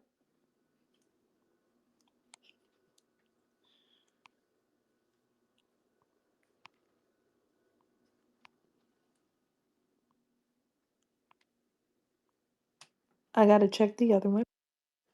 Ah, look, she don't want to say what it is. She don't want to say what. So what she don't want to say what it is. That's the Osiris crook and One flail. looks like A like crook a and flail. It's Osiris's one crook and looks like flail. a That's what it hook is. type So thing and a snake, and the other one looks look, like a look, look, straight. look, look. That's Wani gaslights. Wani I'm not gaslights. gaslighting. I am not gaslighting Wani you. gaslights. So the significance of this You can is find the Anunnaki has a gigantic guy with a beard sitting over some people below his feet, and uh, he's represented as gigantic. nah, I don't know nah, the what. crook. No, no, no, no, no, Can you, no. The can you crook just tell? flail. Can you just put the link of what this art is so I can take a look at it? I'll find it. I'll find it in a minute because it's some. You just said there It's was some. tons of pictures of it. That was a Pinterest, and it's like three Can you copies just of it. send me the link I gotta. Okay, I gotta find. of your search? I gotta find it. Yeah, 1 second. Send me the link of your search, because Of the query. All right, 1 second. Yeah, so I can just see what you searched and then I can look at it. all right. I'm not going to say that East African people were not in Egypt ever, because that doesn't make any Oh, I sense. can't send this. Hold on. They're there now. Nah, Nubian people are there now. I The can't. people that look like Afar people are hanging around. I can't send the query. I can screenshot the query, but I'm gonna find the original source though. And I can screenshot you that. But the thing is, Okay, let me look for it myself. I got you. But the thing is, again, both of these people have the crook and the flail. This is diffusion. This is classic diffusion. Look, that is the sign of a king. The only person who could have the crook and the flail was the person who had the authority of Osiris. Okay, the fact that one sitting right, one's facing right, the other's facing left. That's why one has a crook, the other has the flail. It's the exact same. It's the exact same expression. These are the exact same people. The Niger Congo speaker are the people who inherited the lineage of Kemet. You won't find this in East Africa. I've looked. You won't find this in any East Africans. I promise you won't. You won't find the snake crown. The snake crown or the uraeus that you see on the statues of these Egyptians. You won't see that in East Africa. You'll only see it amongst the Niger Congo speakers. And there are thousands of statues of those in the Niger Congo people. But you won't find that in East Africa. You won't find people, you won't find any statues of the uraeus. They don't even practice metallurgy in East Africa. It's a lot of things. It's a lot of things. Now, some of the smaller groups, they do have connection to Kemet. They're Oromo people, and there are hundreds of small groups in the Horn of Africa, and many of them do come from Kemet. I'm not denying that, but the Habesha people, they've been linked to the Aksumite Empire. The Aksumite Empire was the empire that tried to double team Meroe with Rome in the 4th century AD. Okay, so you're right there. You're right there. The Axumites and the Habesha, they were known proxies for Rome.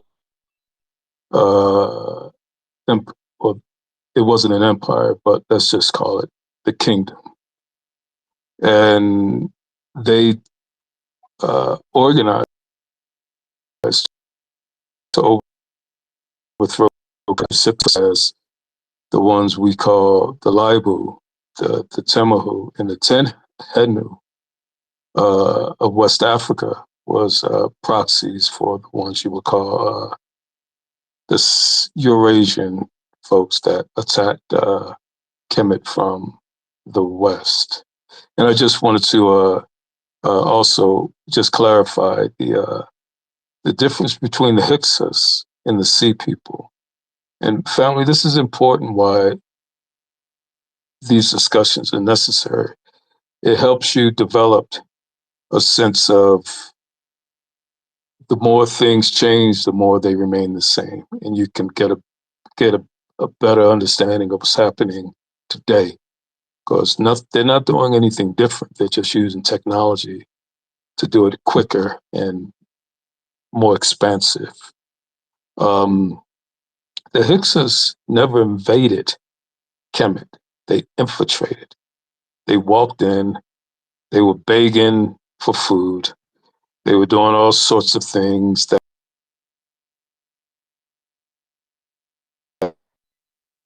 the U.S. today they rose to positions of power. The Sea People, that was a full-on invasion at, and you're correct, around 1200 BCE. But the Hyksos around 6 takeover. They just meshed into the culture quietly. They had a plan, and eventually they, breeded with a lot of the Cusho-Kemetic people who were there. Of course, the phenotype changed, and they were placed in positions of power and took control of Kemet for 100 years. So this is the importance of these conversations, so we can understand from a nation building perspective what to do, what not to do, et cetera, et cetera. I'll learn. I swear. Yes, sir. Okay, I found the picture. Yoruba. It's the homie. Nope. Let me post it. It's the Hobie because the Hobie Well, people were the ones who used that technique. It's let me post applique. it. Or, this is a piece of art that someone created, and they're saying it's Yoruba, and it has the same thing. You'll see it in a minute when I figure it out where it went. Yoruba, they have their own. They say they came from Egypt. They say a do a do. They have the same little hook on there. You'll see it in a minute. Hold Yeah, the on. Yoruba people, they say that their Hold on. a Dudua. They said that he was supposed to be the 26th dynasty pharaoh. Um, but when the Persians came, they tried to install a fake pharaoh like a Barack Obama, and civil war broke out. And so him and his family, he took his clan to what they call Nigeria today. But the thing look, the Nok Empire in what they call Nigeria today, they say it was the first civilization in sub-Saharan Africa. We know that's a white people game. But the Nok Empire was founded by that dynasty that got kicked out of Egypt by the Persians. The proof of that, Wani, the proof of that is a statue. They didn't start building statues in Nok Empire until about the 6th century BC, 500 BC. They didn't start smelting iron in the Nok Empire until about 500 BC. They didn't start doing a lot of these art pieces that they're known for until about 500 BC. The Mm-hmm. reason why that is It's because because people moved from the east to northeast. yes, Egypt, the Persians Now we can destroyed. agree with that. Yep. The Persians destroyed Egypt in 525 BC. They sacked Thebes. Egypt was invaded before, but the Persians that was the final blow to real Egypt. Everything after that was controlled for the most part by foreigners. But when the Persians came in 525 BC, that was the end of real Egypt. Real Egypt was centered in the southern part of Egypt or upper Egypt. From that point forward, it got centered in the north because foreigners settled there. All them people up there were foreigners. But when that 525 BC invasion of Thebes happened, this is when the Nok Empire begins to be advanced. You got all these new technologies and stuff popping up because the dynasty that was supposed to take over Egypt in the 26th dynasty, they left and came to Nigeria, what they call or Ife. Okay. Can you look in the Jumbotron now? This is the same guy you're talking about, correct? No, but that was a stat. That Yes, was another. But that it was is. no. That was another. That was the other one I was going to point out. That's not the same. That's not the same one. That's a whole different painting. He's got the same outfit on, and he's got the same hook and the same different colored people around him. They do. That's just a That's his, that's a that's him. convention. That's a stylistic, artistic convention of the Dahomey. They, Ugh. they did a lot of kings, like a lot of kings. They did like it. Like that's how they did a lot of the pharaohs are kings. That's how they depicted them. But that's Okay. not the same one. That's not the same king though. It's not the same one. They Okay. did it the Egyptian way, their traditional way. That's what I'm saying. When Egypt was invaded, the dynastic the Well, rulers that's of what West came Africa. up when I searched the picture. Nothing really else is that Yeah, that close. was on a blog. It was on a blog like 10 years ago. So I don't know if the blog Egypt Search has a lot of resources and they shut a lot of them down. So I copy a lot of this stuff on my hard drive before they shut them down. So I have to see if I have it if I have the original name on my hard drive later on. But the thing is, like, you really got to trace that 6th century BC when What is your feeling about the Dogon people? they were a part of the priesthood of Egypt, just like the Akan people. Now, here's what's interesting. Mhm. Researchers refuse to connect them with it, but ancient aliens said the Dogon came from Egypt. Oh yeah, I mean they They got would they'll go against typical science in a minute. They don't play. yeah, white people. Their official science is bogus. They say Yes, a it lot of is. bogus shit. And that's why we're Right, having all these problems now. right. They don't like to acknowledge the Dogon. There have been so many books on the Dogon people. Literally, they have the exact same Egyptian religion regarding Sirius B, the dog star. Right. Yeah, this was the center of Egyptian religion, and it is Niger Congo speakers who have this. Dogon and Niger Congo speakers. It's not Horn. There That's is not a why single group in the that's Horn of why Africa. I said we don't disagree. But that's what I'm saying. All of these elements of the culture, you don't find any of this in East Africa. You don't find a single statue with somebody with a serpent crown in East Africa. You don't find a single one. That's the Uraeus. That's the ultimate. That when you have the serpent crown, that's the height of your pineal gland reaching its peak. That's your kundalini. The pharaoh was the one whose kundalini came up, and whatever they Oh, can we talking manipulate about the way. Kundalini now? Oh, we went into a whole nother bag. But when we talk about who Oh the Lord. Egyptians were, these are the things we got to talk about, because Okay. the only people in Africa with these statues of Brace snakes yourself. and kundalinis are the Niger Congo speakers. It's not Horn Africans. None of them have this. It's only Okay, West Africa Trey, and can then you hear me? Southern Africa. Can you hear me? Yep, yep. Trey. I can now. Okay, let me help you connect the dots because I think it's driving Wani crazy. You're correct. The Nok civilization came, and Wani and we discussed this, from the area we will call Kush, Nile Valley. And at that particular time, they were called Yam, or this is how it's documented, YAM, which is just another form of the word Kem, or Ham, if you will. Right? So, right. When things got hot, when the Assyrians and then the Persians and the Greeks took control of Kemet, yeah, they went west and they did go into the area we call Nigeria and created what we call the Nok civilization. Today they call themselves Ham. Right? Those were the preferred people who were captured uh, during the transatlantic slave trade and brought to America. So I'm just helping you connect the dots.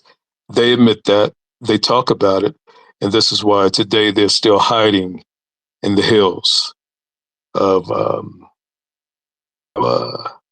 the northern hills of Nigeria. So I'm just helping you connect the dots there, brother. You just got to include those little elements, to sort of make it more logical. No doubt, no doubt, no doubt. Yeah, I didn't know that. I didn't know the people still up there. Oh yeah, they're still there. And the iron factor came as a result of Merowe. That was really always the so-called Silicon Valley Yep, yep. of the Iron. Nile Valley, and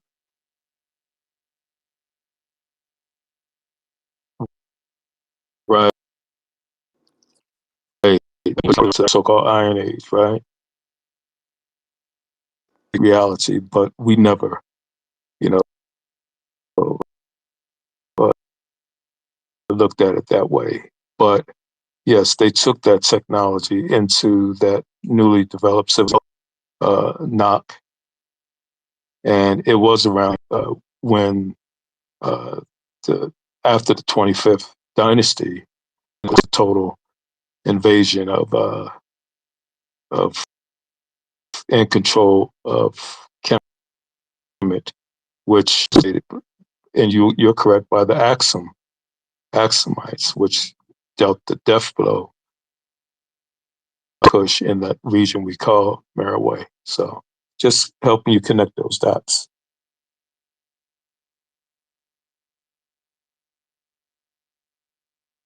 Yes, sir. Yes, sir. Much appreciated. Nah, that's real talk. Can I ask a question about the history since we kind of um, educating people? What's up? Um, so I was listening and you talked about the invasions and how the sea people came at 1200 BCE and the Hyksos invaded before that, but Brother Macau kind of cut off before I could hear the date. But I was gonna ask, is that where Ramses II comes in as one of the invasions? Is that why they always tout him Yep. as far the best ruler? According to yep. According to Diop, Diop has a whole chapter about this, about Ramses the Third fighting the Sea Peoples. What is that? What is that? Uh, check in the Jopes, African origins of civilization. He has a whole chapter dedicated, and this is free online. Y'all can read this anytime. But he has a whole chapter dedicated to the ass whooping that Ramses the Third gave the all white Sea Peoples. The Sea Peoples, and I will post a study in Jumbotron showing the biological change that occurred as these white people left the Caucasus, went down the Mediterranean from Greece, Anatolia, Syria, went all the way into Israel, or what they call Israel today, and they were trying to come into Egypt. They took over that whole region of the Mediterranean that was called the Bronze Age at one point. It was just a bunch of civilizations lying across the Mediterranean. When them white people left the caves, they hit all them civilizations. Everybody was in caves, though. No, not us. Uh, Yes. but the only reason that we know about the Sea Peoples, the only reason why, is because Ramses the Third stopped them. If he didn't stop them, they would have took over. Nobody, everybody would have thought this shit was normal. No, he Some of stopped. this is. What's up? What you say? Oh, Lord, never mind. That was a lot. Uh, but now Ramses the Third, you know, he is the hero, and he had E1B1A. He's the one who stopped the biggest destruction of the ancient world, which is the white people leaving the caves. The Greek civilization prior to this period was advanced. They brought the Greek civilization into a dark age. Y'all don't know what the Greek dark age, do you? Yeah, when the white people invaded, and they invaded in a very sneaky way. Don't think they did some buck shit. Nah, they sat on the edge of all these civilizations for hundreds of years, and then there was a big volcanic eruption that occurred. When that shit happened, they said that the sun went away for like 3 days. It was a catastrophe. When that shit happened, that's when they struck. When chaos happened, that's when they struck. Which area are you speaking Mount about? Vesuvius, I think. Okay, I great. believe that's what it was. I believe that's what it's called. Okay. Yeah. When I that be, erupted, yeah, the Egyptians said the sun went away for like 3 days. And that's when the white people tried to strike. And they did. They fucked up everything outside of Egypt. That's why Egypt is special. All them places prior to, north of Egypt along the Mediterranean, those were black places. If you look at the coins of ancient Greek, Google ancient Greek coinage. Them is the biggest lip, widest nose, I beady put it up head there. niggas I've ever seen in my life. I put it on my thing. Hannibal and some of the others. Them are some Negro, right? Them are some Negroid individuals, not mixed, not racially ambiguous. I'm No, they talking big weren't lip, mixed. big nose, beady They head. had a lot of these types of people in the Greco-Roman world, and they printed coins with them It's a Right. on Etruscan. them. The Etruscans. Yeah, all kinds of. Even in Turkey, um, they have them on there too. So Ramses II was like a sea person. Ramses III. No, he wasn't a C person. He was one of us. Third. He was E1B1A. That's the one that we're related to a lot of times. No, not I'm not talking about him. I'm talking about the second one. The second one is the one that the white people always try to put in people's No, face. sir. Ramses Here. II was a Tutsi. He was a Watutsi. I will show you a Watutsi nose. I will show you a Watutsi's Oh, can toe. you show it to us? Cause I gotta say, I yeah, got it. It's just that's like my one with. 15. Look, I had all this stuff Oh, never mind. I saved. know you're busy right Oh now. man, Eating you know those I did. wing stop Yeah, things. I had all that stuff posted, but they give me up through every 6 months, so it's my 15th account. But yeah, I had the whole. Why? Is this because of the debating with the Yeah, Arabs? when I kick their ass, they will report every single reply I make to them. It don't matter They if I really cuss them. try to bury this information. They are really diabolical. I will screenshot the last post that they had me banned for. I didn't say nothing. I said the Natufians were said to have a Oh, I Negroid believe soul. you. Yeah, Don't worry, I believe you. yeah, they banned my shit. Yep, for no reason. But yeah, they don't like his talk. But yeah, yeah, the uh the Sea Peoples, yeah, they fucked up the whole Bronze Age. They were a destructive force that only Ramses III foresaw and stopped. He talked a lot about white people in his caves. I mean, in his tomb. He dedicated a lot to talking about the white people. He said they were the greatest threat right now was the white people. And of course, he ended up being what E1B1A, our haplogroup. So again, it should just show that we have a legacy against. It's the reason why they target us the way they do. We have an ancient legacy of putting foot in their ass, and they know that. Now, what kind of structures were we living in before stone buildings? I mean, the new people were the oldest Hmm. people in Hmm. recorded Egyptian history, and they always lived in stone structured communities. That's recorded on the tablet. I'll post that in a minute. But yeah, they always So lived. regular people. Yep, they one of the key markers of Niger Congo civilization is when they're surrounded by threats, they'll make a walled city. Like the wall of Benin, that was Mm-hmm. the biggest man-made structure on earth. But the Arabs were trying to put people in the slave trade, so they had to build them walls to Yeah, they keep them were. out. Yeah, to prevent raiders from coming in and terrorizing people. The Hamites, the Islamic people, them are the worst people. Them are the ones that keep shit going.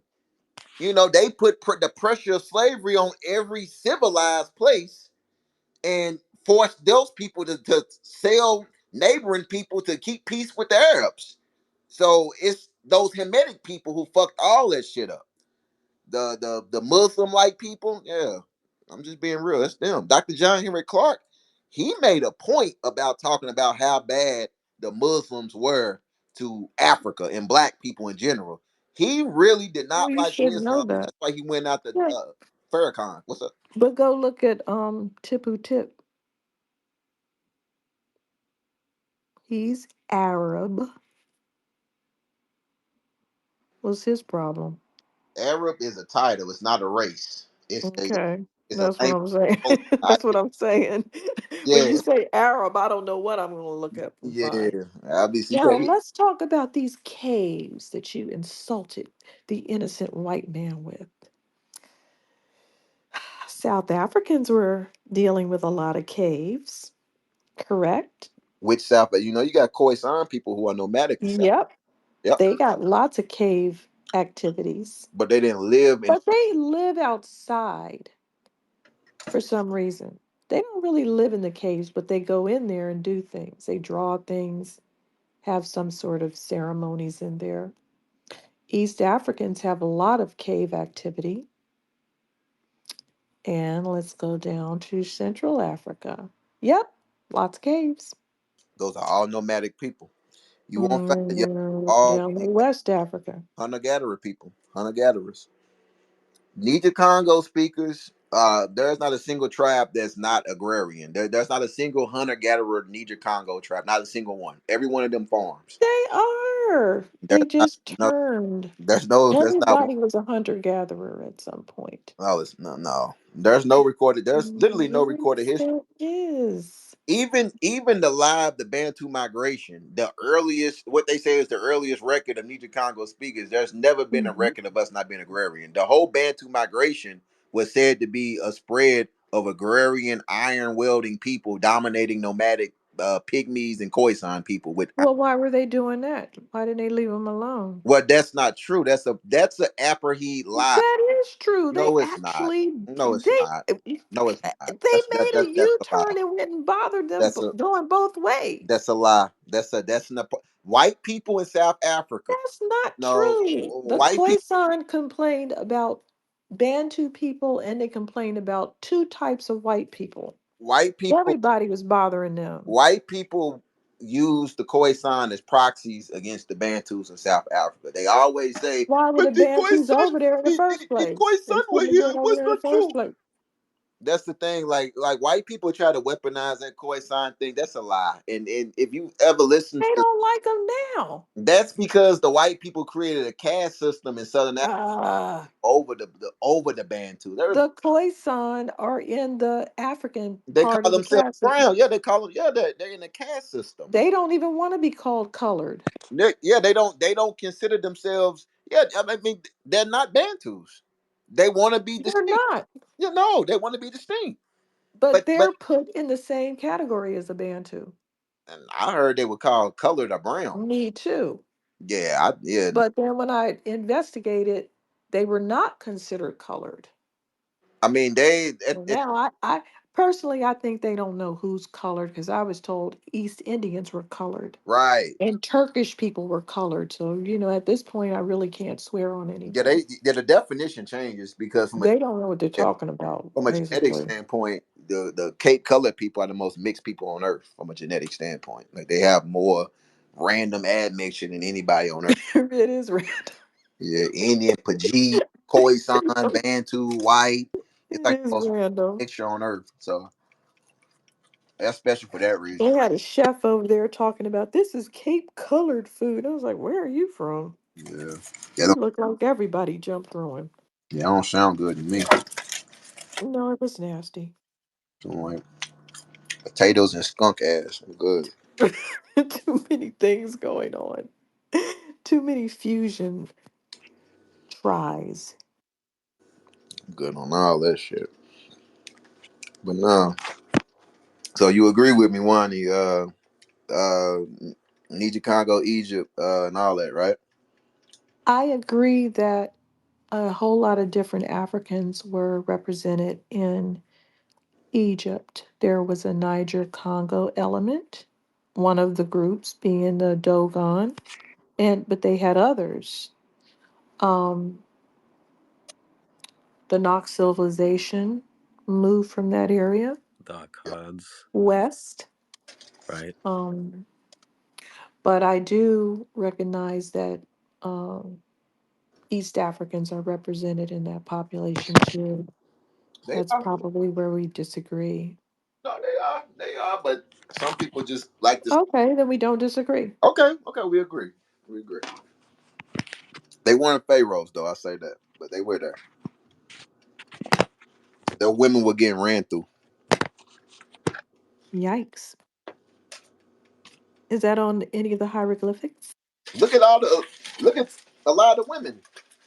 Well, I don't know. You got to look at the waist beads too, because waist beads that's a Niger Congo thing. So a lot of women got the waist beads. So some the ones that don't, them is the East African ones.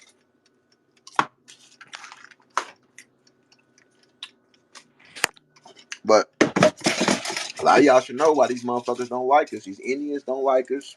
It's an ancient thing. That's why. I, I believe that very much so. They go by this ancient caste system, a global caste system, and they want to put us in it. We just won't go in these. We won't fit in the box. We're like Russians. They can't. They want to.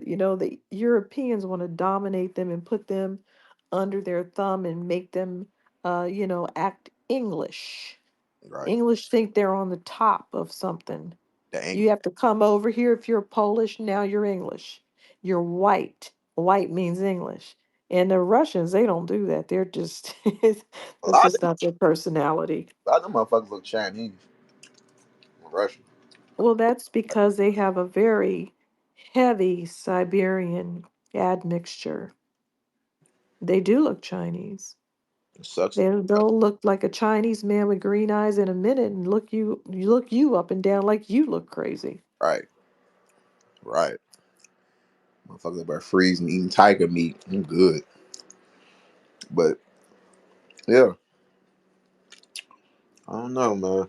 It's a lot. I mean, it's a lot with this history shit. It's a lot with this history shit, but I like to relate it to today. So when I see them putting these Indians in power, it just to me, again, just from what I see from this ancient history, them people, no, no, no, no, no, no, no. Don't worry I about it. Have you told seen y'all, all those memes? didn't I tell y'all? I said it's two groups I don't fool with. I don't fool with the Africans and I don't fool with the Indians. Now y'all see why. Them Indians eat shit. They eat shit, dude. We don't need them nowhere around us. Sure You, don't. Why are they doing that? I don't know. They nasty. They nasty. I, I don't know, man. Like I'm tired of seeing these Maybe their videos. seasonings are so good they're trying to make sure that it really works. I'm sick of this shit, dog. Like they be so. I'll take this turd They and gotta season give it their with food. curry. They gotta give their food to the animals, the monkeys and the cows and things. They not allowed to eat food. They just allowed to eat the shit from the animals. Now when they start walking around, I'll be dead and gone. But when they start walking around the streets of America, don't say I didn't tell you so. I promise we don't need to see that. Hey, but I'm gonna tell y'all something funny I've been noticing because I live in Gwinnett County in Georgia. You know, it's a bunch of Indians here. I've been, boy, this week since I've been going to Crunch Fitness, boy, they been real friendly. They been real motherfucking friendly, boy. Woo! Waving, hey brother. Oh man, they feeling it right now. God, They feeling it right now, boy. Nigga, Elon put the pressure on them motherfuckers. That air, that was the best argument of the century. them motherfuckers, dog. I'm telling you.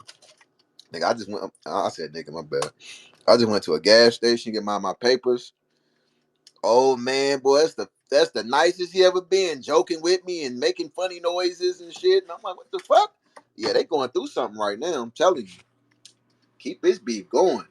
I'm loving this shit. I don't know. And you see Biden is passing some he passing some late night bills and stuff to do with them H1B1s, which don't make no difference because Trump gonna come in and change it anyway. They probably done wrote it up already now if they got the paperwork. But yeah, I didn't realize, Wani, and everybody in the room, hello y'all. I didn't realize that they had taken over so much of the employment sector. I didn't. I've Yeah, it's a vast. They're everywhere. They're I've been everywhere. saying it. Hey, you ain't the only person who been saying it. I've been saying, nigga, them little motherfuckers is threat. Them motherfuckers are the ones. The thing is, white people have weaponized them against black or other melanated people in Africa. They've done that for the last 150 years. They took people in South Africa like Gandhi. They brought him and people like them over to South Africa to be part of the army and stuff to help subdue the Bantus and whatnot. Mhm. So they Idi Amin, he had to kick them motherfuckers out. Mhm. He threatened to execute them all. He said, y'all got a week to leave. In We gotta Zanzibar, get him back. We need him to come back right, again. that's what I'm saying. But you know, he died peacefully, though. I thought they put him in jail. Nah, that nigga died dancing peacefully. Dance. In the video, Last King of Scotland, yeah, that motherfucker was dancing, doing some little circle dance, smiling and shit. He lived his life in peace. Nigga was happy. But nah, they killed 40,000 Pajeets in Tanzania, Zanzibar, the Zanzibar Revolution. Boy, they don't never tell you that shit. Boy, they chopped them motherfuckers up and put them on the beach. And all the white people was mad because they don't like when niggas fight back against anybody. But they were like, look, this is what happens when the blacks get free. You see the savagery. You see what they do. But no, they chopped them Pajeets up. They are a problem, is what I'm saying. So I'm just saying, if that type of extreme measure had to be employed against But them, there's too many of them, no, the and they fuck are it just ain't. trying to be Don't all over. don't say There that, is Wanda. too many Indians. They could try to take over everybody's country with Wanda, their we will whoop their overpopulated ass. butts. We will whoop their ass, Wanda. Don't say that. Don't say it. No, I'm not talking about fist to fist fighting because I'll slap them upside the head. I'm talking about if they keep doing deals with this country, they could really take over everybody's job because look at their huge population. They're, 1.4 million versus our population I'm gonna tell of what, you, 300 million? the white people, Republican and Democrat, are both in on it. I'm gonna tell you how I know. The Democrats bought the motherfuckers in under the visa, and when they come Hmm. in, the conservative white people embrace them. You know where I see Indians live at in Kentucky? Where? They live in Shelby County. It's a suburb of Louisville, and they build outlet malls, all type of nice shit in the suburbs for them and other immigrants, and they're building this shit up very fastly. Um, and also, my family owns a cleaning business. Years ago, I would clean one of the accounts. It was a church called C4 something else. C4 something. I don't know. It was on Taylorville Road in Louisville, Kentucky. They had, I would go there 3 days a week. 2 days was during the weekday. During the weekday, they had nothing in there but white kids, Indian kids, and some East Asian kids. It was a STEM program, a tutoring STEM program, and it was at least 100 kids in there. Now, on Saturdays, they let the Congolese people use the church. This was a white, young conservative man who basically catered to immigrants as his congregation. And so he would use the Congolese people as the dumb base and let them use it as a community center on Saturdays. And I would clean up after them.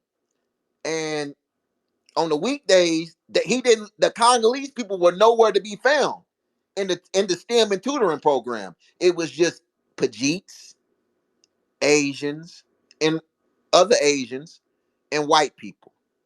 So what I saw there is that all these white, because this was like a secret thing. This is all the way in the cut, like all the way in the county of the southeast corner of Jefferson County.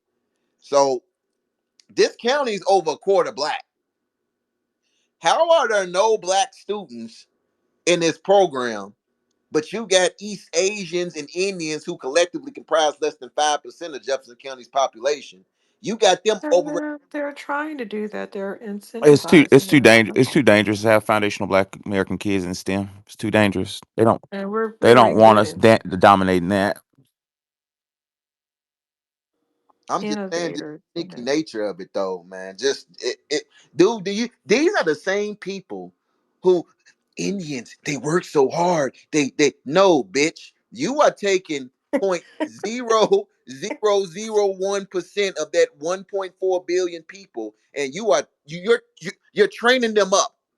You're training them up to be a slave army, and you're gonna weaponize them against local populations all over the world. Hmm. That's what they're doing. Okay, we gotta let the black talk. Sorry, the black. Oh, We you thought good. we were on I the phone.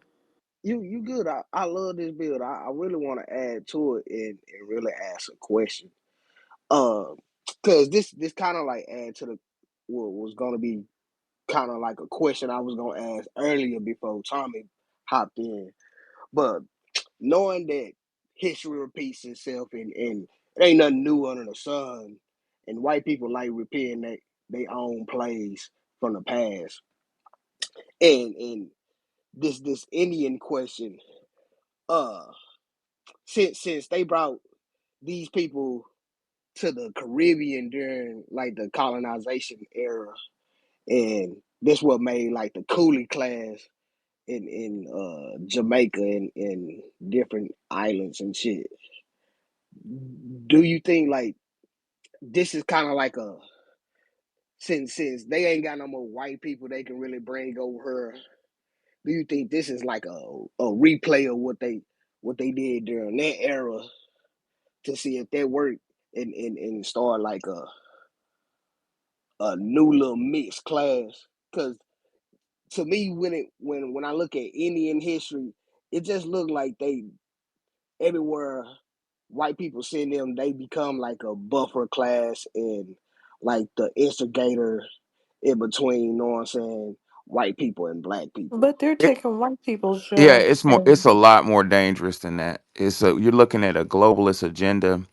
India's playing a very smart global game. India is staying has been staying out of war with China and making strategic alliances.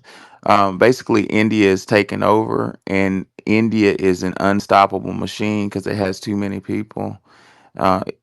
But how that relates to us is starting to dominate the United States of America, which is becoming very dangerous, particularly in the job market.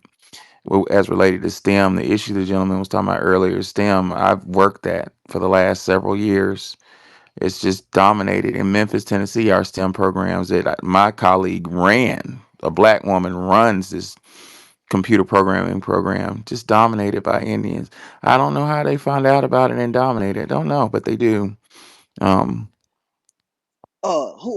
Who's that person you had quoted earlier, Professor? I don't know if it was this space or another space, but you had quoted one of them saying like them taking up like the Aryan caste system that they use if it ever came to the West, it was going to like destroy the West. Who? oh, I forgot. Maybe Claude Anderson.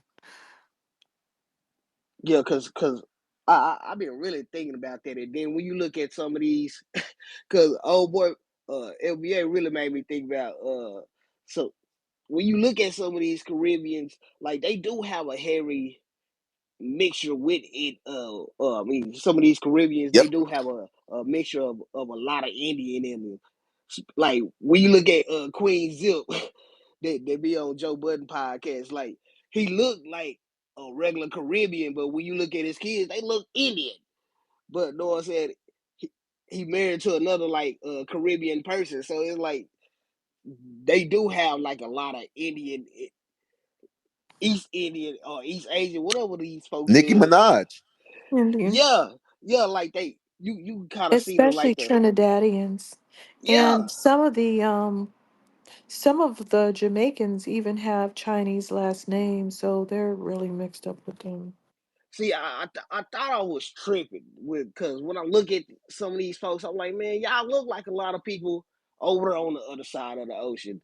And when I look at a lot of FBA people, like I can go back to a picture from the 20s in or the 1800s, and motherfuckers still look the same. And phenotypes really don't change that quickly over time, and we ain't that far distant from that era. So I just love the build, and it's just interesting how all these cultures intermean throughout the centuries. Yeah, it's not innocent. It's a domination tactic. But my thing is like, where's the leadership? Where's the government leadership? Because if we see it, you think people in leadership can't see it? So I feel like it's a piece I'm missing. Have they all been paid off? I don't know. I mean, like you said earlier when you was talking to Tommy, shit, the government always used a buffer class to keep us down. But like Wani said, the difference is they're taking white jobs. Like this is a complete domination.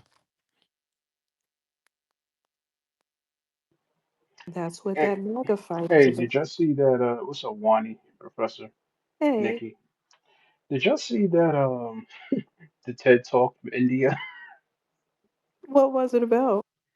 Them shitting there everywhere, defecating on the ground Oh and shit. my God. I miss I that. got it. You want me to put it in the jumbotron? Oh, most of their population be dying of diarrhea. I'm like, I didn't know you could What die the And you said it made diarrhea. heck? TED Talks? They made the TED Talk. Yes, they Wow. did. Cholera? Like, I They didn't know you made the could TED die Talk. just shitting. Well, Me either. their food is very toxic. You know. It's Oh, here so it is. sad I because found it right here. all of these cuisines are really good if they're not being cut with their toenails. They have really good spices, but their hygiene is horrible, so you have to make your own Indian food. And it's kind of hard Yeah. to make. It's hard to make. Why? And And I found, I recently found out they actually practice cannibalism as well. I was like, what the fuck? let's talk about that. I was like, y'all practice Hello. Wani, I used to eat when I tried to do the vegetarian pescatarian thing. I Mm-hmm. used to eat Indian food about 3 times a week at the buffet. Wani, Yeah. Wani, when I found out how dirty these motherfuckers was, I have not touched Indian food Was ever. it an Indian buffet though? It don't matter. Like I It never got does, sick. because you could get it from an international restaurant and there's no Indians in there. But I'm still You like just it's get the just food. it's in the jumbotron. Say Yeah. FBA trade. That's the main reason why I don't eat Indian food. I don't trust it. Like y'all smell funky. Like and y'all look funky. Like I don't want. I'm gonna tell you before I found out how dirty it was. I'm not gonna lie. I did not. I was trying to eat meat and stuff. So if if that's what you want, that food will hold you over. But it's just I don't play with my food. Like I really don't play. So if say I just walked in the back of the kitchen just on some bullshit, just peek my head back there and I see a motherfucker walking barefoot on the motherfucking naan I'm eating. You feel me? Somebody's going to jail that day. Yeah. You feel me? So it's I'm very, very picky. That's why I said Hey, this, I this love I ain't never had Indian food. In all three I videos love in the Indian jumbotron. food. I love Ethiopian food, but I had to learn to make it myself because I don't all of care. I these don't care for Ethiopian food. I like some of that sponge bread is different, but I don't like any of it either, but I will make certain, like you get bored, so I make certain things. I don't like all of their little stews though. it's too much meat for me. I'm just on the pescatarian shit. Like, Yeah, I yeah, don't like all of the Indian food, so I just make some of them. some of that Ethiopian meat be raw. I never noticed anything like that. You I know. don't do. Y'all see the I y'all, just make vegetable dishes. y'all see the videos in the jumbotron. Hold on. So they really putting their foot up in it. Nah, I'm about to eat. Hell no. Oh, is this a bad idea? Hold on. If you about to eat, I say yay. All right, I said it's definitely a bad I'm idea. gonna watch it later on because I might get hungry in a minute. Who was asking us what was the worst food? Oh, he left. I was So gonna say, the TED Talk is in there, and okay, let me. It's an Indian woman doing the TED Talk. That's the funny Whoa. Mm, She didn't have no shame. On the cool the way she was talking, she sounded like she was a little proud of it. Was bragging on it like, yeah, this we what? got the biggest shit We've place in the got the world. best public thing. Nah, defecation in the country. yeah, she seemed really proud. proud of that shit. How? You know what? This culture clash is She really was like, something. bro. She was like, who has the biggest? Bro, India. Like, right, yeah, that's What? But us. that's cause TED Talk, you gotta be all positive about everything. You gotta reassure people about it. Yeah, You can't talk down on anybody because reassure you how that's not nasty we being are. that's not being inclusive. Shit, fuck inclusive. Your ass is nasty. Inclusive? Fuck that shit. That shit is nasty, boy. And there's like mad shit started popping up on about Oh, India on my oh, timeline. jeez. They are nasty. I don't know. Indian food's kind of good. I can't. I just want to I know can't they fuck so with it. smart. Why they Can't ain't got fuck no with it. toilets? It's the hardest one for me to make. I almost had I it, wouldn't even know and how I to begin to make almost it. have a. Like, I almost it requires you to saute some of the seeds, those little black seeds to release the. It's too complicated to get into. hmm, It has different levels that you have to do to get the layered flavors. I'm so It is difficult. Listen, after seeing my the chick I'm dating, she's Indian, Chinese, and Guyanese, right? So I was like, God damn, how the hell you become all that shit? Like they must have Yeah, really that's what's taken going over on over there in your Guyana. land. They must have They really have taken over your land and shit like that. But yeah. she knows how to make really good Indian food. I ain't never had that shit. I don't even care What for does it. it taste like? You don't like it? Nah, no, no. She Listen, didn't cut anything with her toenails, so you're no, ahead no. there. Unfortunately, no. I'm not Unfortunately, no. gonna lie. Why do She's you know too how to silly. make a sog in Indian the spinach stew? SAAG. Mm-hmm. That's fire. I That's want fire. some masaman. That shit raw. What is that? This shit, none No, of that shit sound aligobi. appealing. Chicken Aligobi masama. is the best one. Aligobi is the best dish to me. I never heard of that one. I ain't heard. Very Yeah, good. yeah, that sound like toe jam and sand dirt. We ready to fight now. My favorite food of all time is Thai food. That shit so raw. Hey, I was It gonna is eat some the very other day, good. man, but they was too. I don't know. I'm picky about all foreign restaurants, man. All of them since Corona. If you You get should be. desperate, you can go to the grocery store and sometimes they have things, maybe Sauces. frozen foods, sauces, even there's like some bags, like they're little soft bags of Indian food. If you get desperate and you just want to try it because you get bored, I get bored. That's why I want to do it. I tried them frozen egg rolls. Those are crap. Uh yeah, Frozen those egg are rolls. crap. They're like mushy. Yeah, I can't do. That Yeah, just it's nothing like that the just real sounds ones. disgusting. Hey, Professor. Peace to the room, Professor. How you doing? What up, bro? Mm. Hey, Peace to the room. I just want to ask a quick question. It's basic in general. Go ahead. How do you feel we have like an elephant in the room pertaining to like Black Americans from the South that don't like Black Americans from New York? Is that going to help the movement? Is that going to help the movement push to a different level? Or are we just going to keep going down on Black Americans about what's going on in New York and keep blaming them and keep doing them dirty and talking crazy to them, but not trying to come to a resolution of what's going on? And we all push together as a one whole, like we've been talking about. We a family on this app. Are you Well, talking about well, world? I would push back on that, bro. I hear where you're coming from, but I think My whole family's from the south, bro. that's kind of a misunderstanding.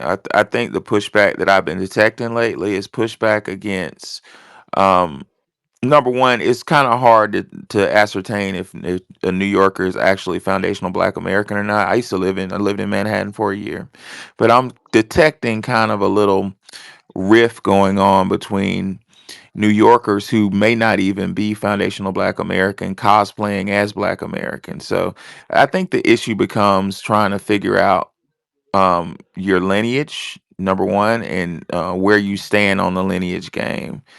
New York is a very tricky jurisdiction, um, but it's not a vitriol towards New Yorkers. We love New Yorkers.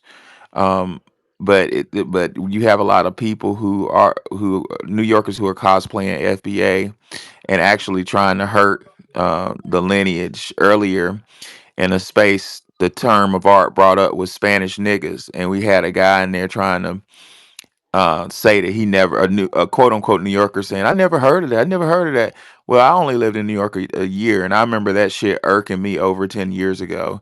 Yo, you Spanish niggas need to blah blah blah, inviting everybody into the culture and letting them debaucherize the culture.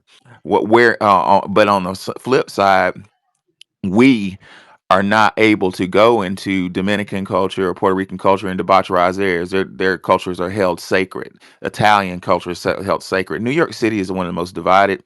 It is the most segregated place I've ever lived in, and I'm from Alabama. Yes.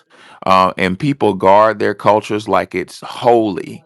Little Italy is holy. Little Korea is holy. Little Chinatown And is they'll sacred. and they'll bogart you out of jobs as well. I live here personally. They will bogart you like Spanish people when it comes to property management. Right? They have that. Asians have their own little set and shit. I remember I had a fucking Asian client because I used to do real. I used to do actually I still do real estate, but I found him an apartment. He wanted to get the deals for a goddamn Asian, and I found out that he rented the apartment through the Asian person, and the Asian person didn't even know about this damn apartment. He didn't even care, Right. but just so that he can give him the money. That's basically what he did.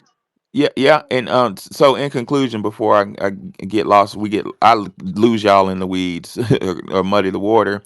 It's we love our FBA New Yorkers, and we have a lot of love for New York. I personally love New York from my experience there when I was a little bit younger living there. But there's a lot of truth in mysterious lineage. Um, Black looking people cosplaying FBA, inviting outsiders into the FBA culture and allowing them to debaucherize it. So I think the disdain you're detecting in hatred is more it's more along the lines of a cry for FBA New Yorkers to guard FBA lineage just like other groups are guarding their lineage. And I will say, a lot of Jamaicans they like to cosplay as us. Since I remember growing up that Jamaicans weren't allowed to say the N word at all, period. But now they say that shit all the time, and they blend in with our politics here like there's no tomorrow. Right. Like what is it? The reparations task force? They're all on, like in the New York one, bro. They're already there. And they just what did it? Black congressionals. They already got a Jamaican. Like, bro, don't they have their own shit? Yeah, yeah. Our They do have their own shit, and we're not allowed to be on it. Exactly. And Yeah, that makes I distinctly remember over 10 a long time ago when I lived in on 72nd in Broadway, walking with my friend, my colleagues, friends, whatever you want to call them. Most of which were Italian, couple black looking, they were Dominican, and everybody was saying nigga, and it bothered me because I'm from Alabama. Like, why is this white dude saying, "Yo, nigga, check this out, nigga"? And the black looking people weren't defending that. That just doesn't happen in certain places. I double dare a group of people like that in Mississippi to walk around saying nigga. I double dare a group of people like that in Memphis, Tennessee to walk around saying nigga. I almost want to double dare a group of that walking around in Atlanta, but I haven't lived in Atlanta long enough. But in certain places, FBAs will have more respect and more guardianship over the lineage. Did I answer your question?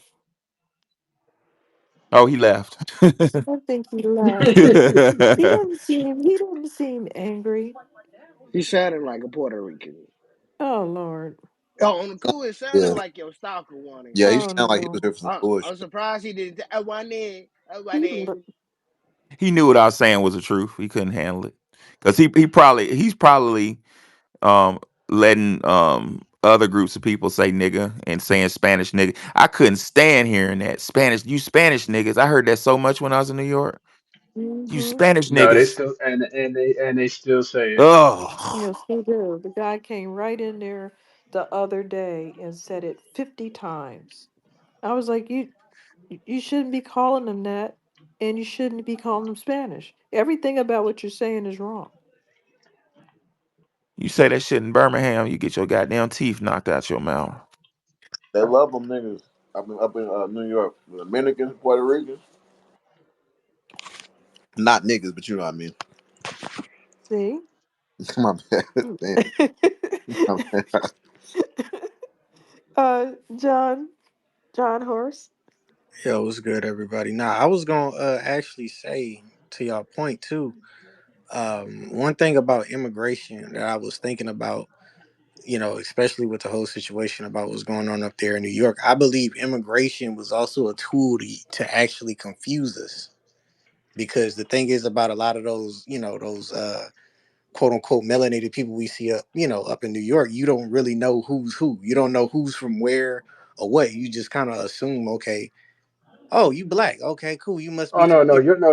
you know who's who. Well, yeah, You just I'm got just saying, like you gotta after, pay attention. no, I'm just You But saying, but like you gotta but pay after, but John, natural John, the that's what I natural was. language. That's kind of what I was saying earlier. Is my impression there? Yeah, you as a black man, you kind of know. You're like, man, he something about him ain't right.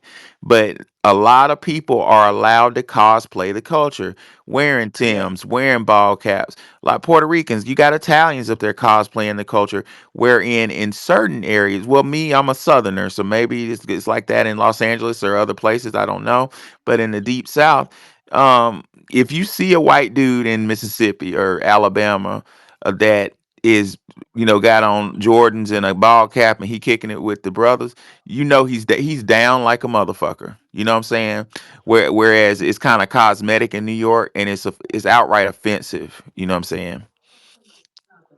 yeah, like, you know, it's just something that I kind of noticed because, like, Listen, I got an Italian dude at my well, he's young and he fucking left, so I'm glad he fucking left because if he was outside with her, I probably would have swung on him. Like, yeah, he always kept saying the N word this. I'm like, bro, when do you guys start saying the N words? It shit was bothering me like this. No, someone is like, oh, Vinny, cool. He got a Puerto Rican girlfriend. This is like other Spanish people telling me this shit. I don't give a fuck what Vinny is. The I man, mean, yo, and then you shouldn't be saying it either. you could just reverse it on them too. Anytime you get these groups that come on the scene and they start saying nigga this and nigga that, it's just like, all right, nigga, what's up, spit? What's up, Jap? What's up, Coop? They'll be crying. You know what I'm saying? Yeah. Yeah. And they be like, huh? Oh my I God, why'd hate you call that. me that? Like, nigga, fuck you, bruh. Like, Actually, yeah, that's not a bad idea. yeah, just reverse it. And then next That's Well, thing what you I know, they'll be do. like, oh, okay, he one of them.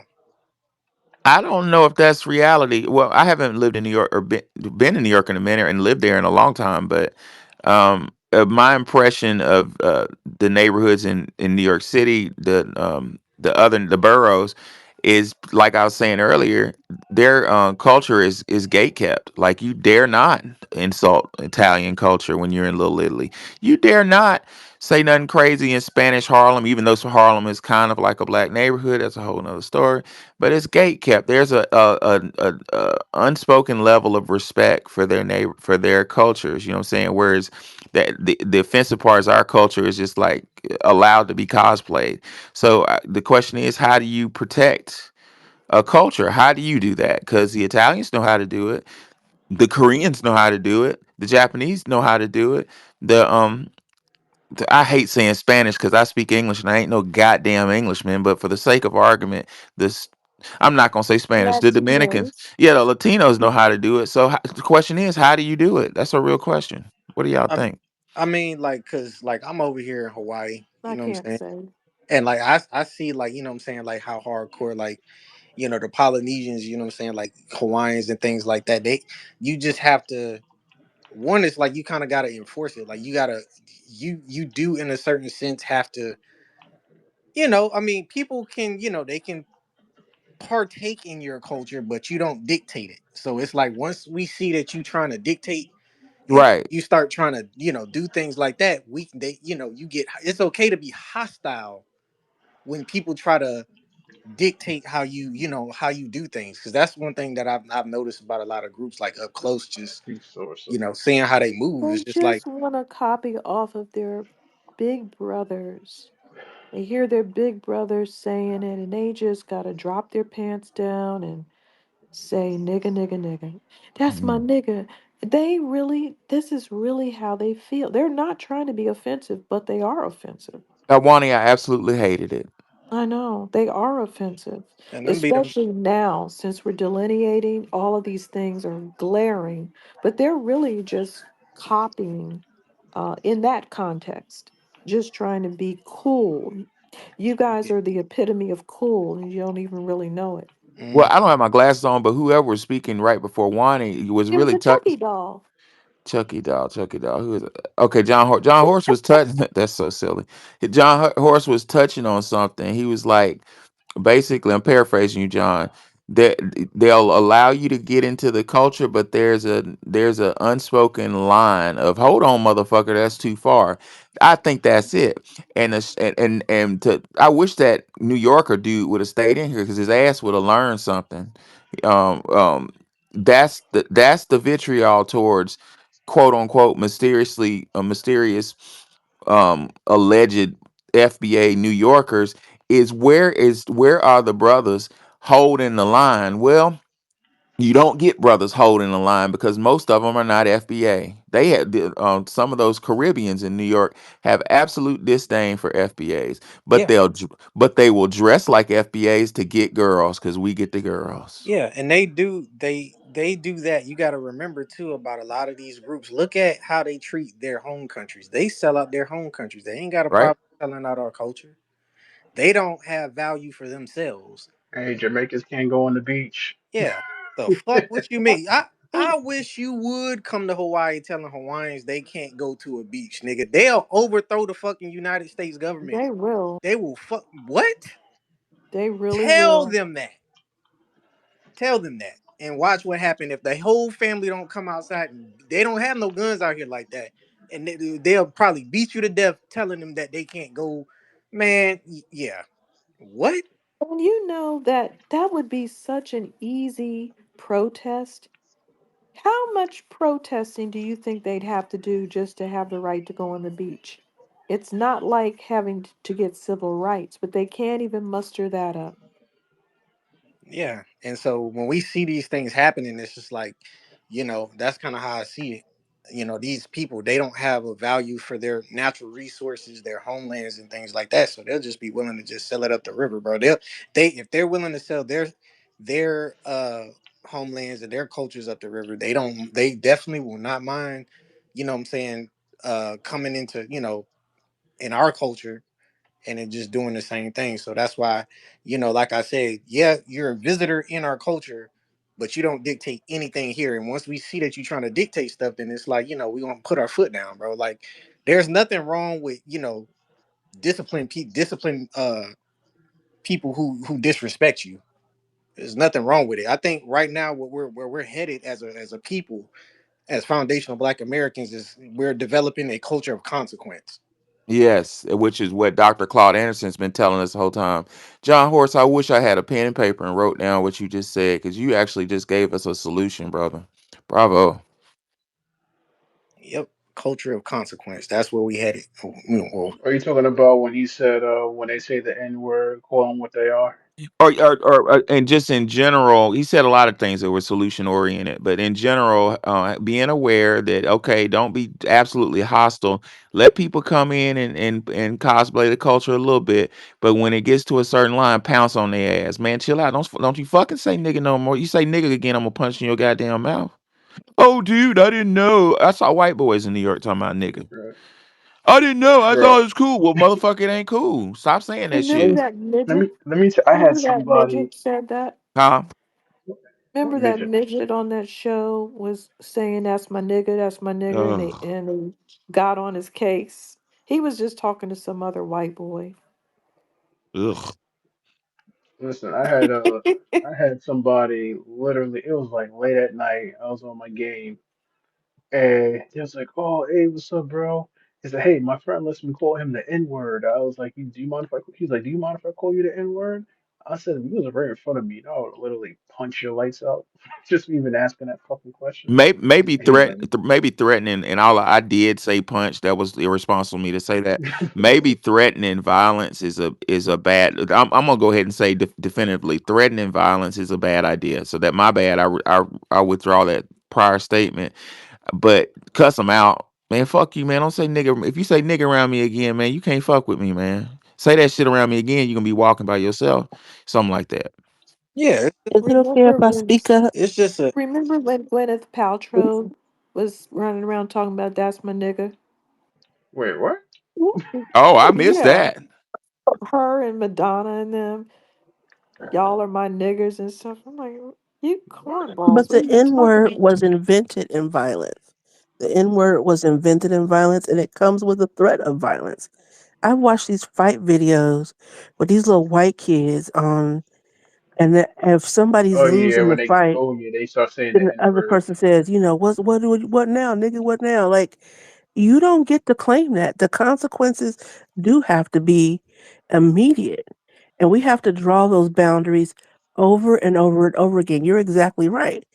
You know, it has to be, there's a consequence for what's said. Nobody ever went broke in America disrespecting black folks.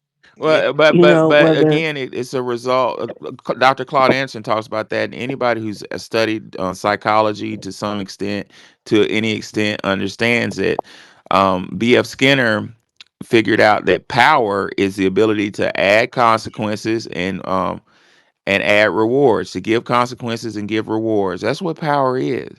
So black people, we've been propagandized and yeah, propagandized we're out of the. supposed to turn the other cheek. Yeah, We're it just was that. supposed You to beat me to say, saying it was we're religion. supposed to wait. We're supposed to wait our turn. It was a We're supposed to it was a litigate that shit. false religious doctrine, that which Bobby Hemmett says that part of the Bible was added in there by white supremacists. I believe it, because it It's not even just the Bible. It's also legally. You know, if somebody insults us, we're supposed to wait and take that person to court. We're supposed to wait and, you know, until it's so buried that nobody cares that's anymore. not It's necessarily ridiculous. that's not true legally. That's not true. We're not going to talk about legalities, but that's not true legally. But I'm not going to talk about the gears of legality on this show. But I think the attack came from the religious sector. And Dr. King said, "Have I led my people into a burning house?" He realized that towards the end that, oh damn, I've been tricked into tricking my people.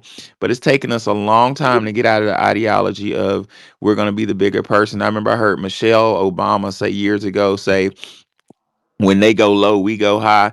That's not physics. No, that's not physics. When you take, I used to teach physics. When you take a nail and you hit that shit, when you take a nail and you take a hammer and you hit it in the wall, do y'all know for a split second when you smack the nail, that the nail smacks the hammer back? For every opposite Newton second, for every action, there's an equal or opposite reaction. That's the universe that God created. He created a universe that if you do something, there's going to be some type of consequence. And the English, with their evil ass, vis-a-vis Gandhi, has propagandized the world that when something happens to you, you take the higher road. That's called insanity. But Amos Wilson said the only way to make a numerical majority of the world follow around a numerical minority in the world is to have them insane. Bravo, English. You made people fucking insane. You got to be with. They're not even the numerical majority. There's more brown people on this planet than them. That's what I was They act saying. like they're the, yeah. Yeah. That's ridiculous. But yeah, you have to, I don't understand why George Zimmerman's still breathing free air. I don't understand why we walk around killing each other and that idiot Oh, here who we shot up go. 9 people in a black church is still in Oh, breathing air. Like Well, I don't like that's the George Zimmerman, that's neither here nor there. That's called lawyering. That's called voir dire or voir dire. no. He is walking around free right now, a free man. All these cops who shoot black kids or who shoot black people, they just walking around free working. Well, Is Like there needs he's to be walking around immediate. free because he had a very cunning defense attorney. It's just he No, he's lawyering. walking around he's free because not black people he, have not exerted he's not consequences on that man. he's not as free as what you think he is. I mean, people he George Zimmerman lives like a fucking rat.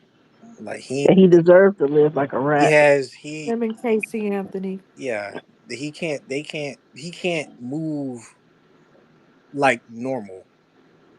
Like he can't move like normal. People are looking for him even still to this day. I mean, that's just what it is. I mean, you're gonna have folks, like, for me, like I said, it's just about being a culture of consequence. And, I think we're headed there. I just think that as a people we have to understand that it's okay to have balance. You know what I'm saying? Like, the Bible teaches, about the lamb and the lion. So there's nothing wrong with being a lamb and being peaceful. But there's gonna be a time where you do have to be that lion too. And I think for us, it's just that, our that part of ourselves, we just, it's fearful because the way we feel is holy. Our hatred is holy. It's not. It doesn't come from a place of.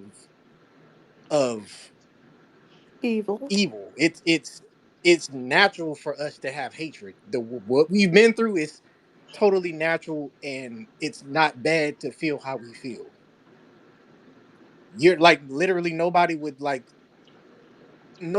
literally come to black people and tell them, hey, don't tell, you guys shouldn't be doing that. Nobody will come to the defense of the white supremacists, when it comes to that. We have that moral capital like that. It's more complicated than that. That's true, John Horse, but it's so much more sophisticated than that. One of these days, I'm gonna get the courage to do a space on Noam Chomsky's manufacturing consent, because Hmm. this whole system is manufacturing consent, like, again, reinforcing these ideologies, like the whole turn the other cheek thing. It's a sequence of events. So we're in the maintenance stage of this system. It's a maintenance stage, so you have a great trauma to bond us and to keep us in this system. You know, I mean, to get us aligned in this system. And once you have that trauma and you bond us, you exhibit. You have little mechanisms built into the cake to make sure that the system flows the way it flows. In my book, when I was writing my book, I discovered something that kind of shocked me as a country boy from Alabama who went to church every Sunday. Used to. I discovered that religion was intentionally put in the United States of America by the Thomas Jefferson and the ruler class, who I don't believed in religion. Thomas Jefferson professed to believe in an almighty God, but the jury's out on that because he had slaves and was a pedophile. So I don't know if he really believed it. But what I discovered is Jefferson and Thomas intentionally put religion into the American system to reinforce ideologies, i.e., religion was part the Christianity that was that's been prescribed here was part of the system to keep Americans in line. Yes. But that's not enough, according to Dr. Chomsky. Dr. Chomsky says there needs to be another apparatus to manufacture consent. You need a series of TV shows. You need a series of news channels that all are on the same agenda, propagandizing you into thinking you need to turn the other cheek. You have somebody get blown away in his apartment by a rogue police officer who shot that man in his fucking apartment.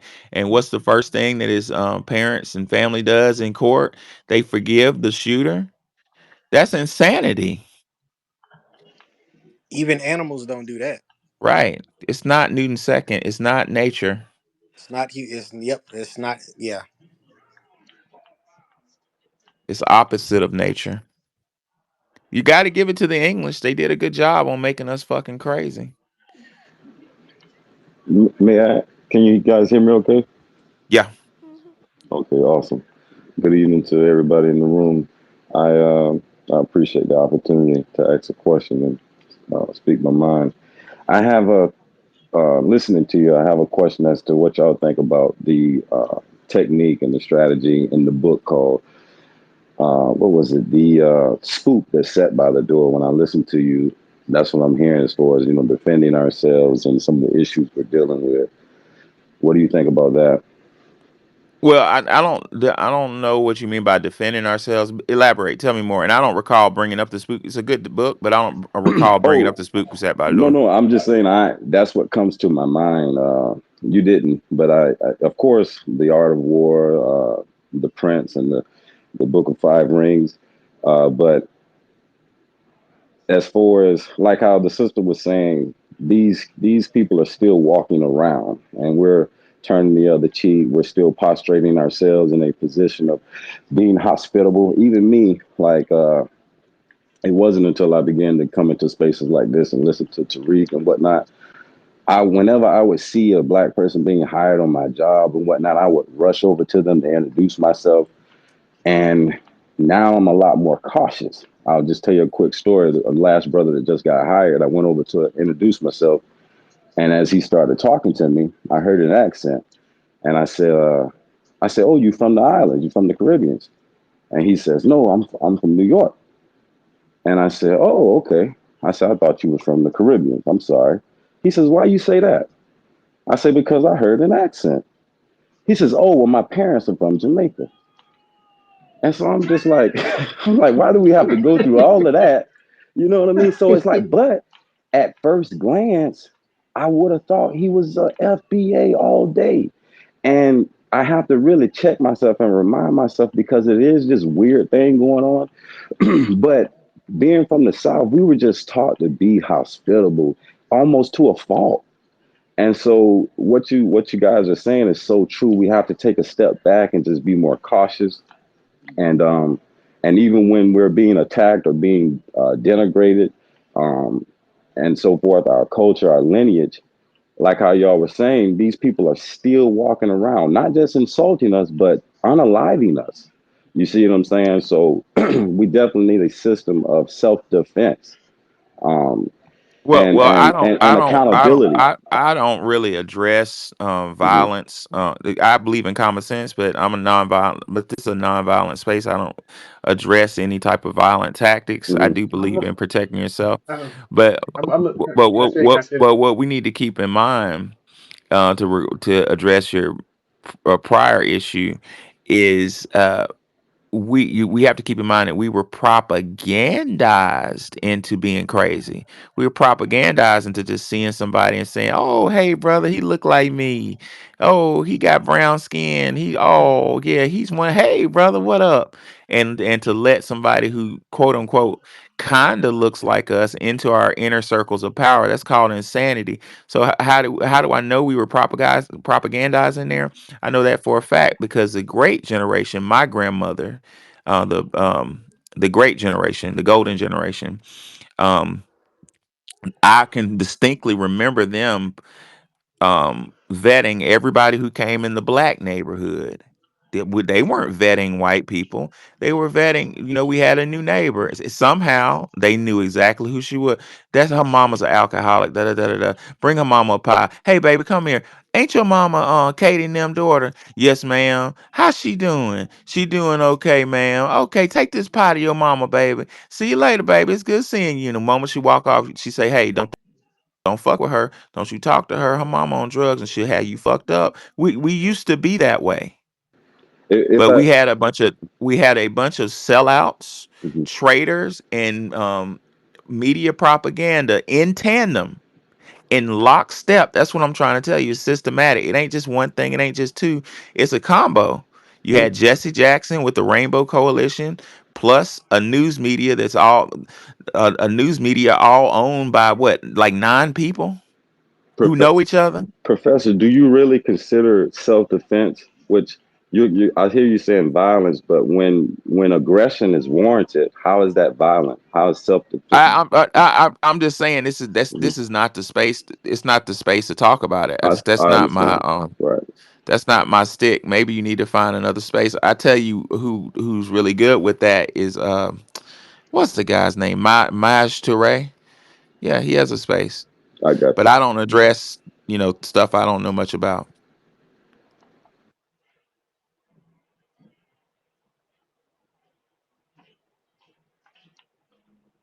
Ladies and gentlemen, that was a teachable moment. Be really careful about people trying to lead you into talking about what you're gonna do.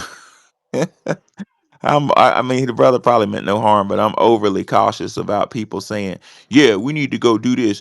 This is Oh not no, fair." I wouldn't dare say that, and that's why I said in the space I mentioned we have to be careful. I was mentioning a book and the particular techniques and strategy in the book. You feel me? I was Yeah, just and I said, throwing a I gem said, out there. I would never talk about you I'm know. not Any, alleging that you are. I'm mhm, just saying we need to be careful because people play games like that. It's called absolutely. entrapment. But I was very honest with you. I don't want to engage in stuff that I don't know much about. I know a lot about it from a personal standpoint, but I would have to put more thought into how to frame that type of lesson of talking about self defense, and I'd have Right. to look up laws, and I'd have to look that one There's up because that's I do real know that tricky. there's many different ways to In New defend York, yourself outside of being aggressive or quote unquote violent. You see what I'm saying? But I totally agree with you though. Yep. in New Uh, York, it's whoever hits you first. Whoever hits first. Yeah, that's why it's touchy. We're all in different places. I don't know how that works. I'd have to look do some case law on that one. I But mean, what I was gonna, but it's I was gonna say for these when you're dealing with someone who's like from a a different background from you, and you want to prove your point, I found that being verbal instead of being, not being physical, but being verbal and beating them at their own game and proving your point is the best way to outwit them. Yeah, yeah, but I think the real key to it, we don't even have to think that deep into it. It's just being vigilant, just like our grandparents. Who are you? Hold on one second. Where do I? It was a guy on. We've been on space. This has been like a marathon. Where we? Nikki wanted. Have we been on 48 hours?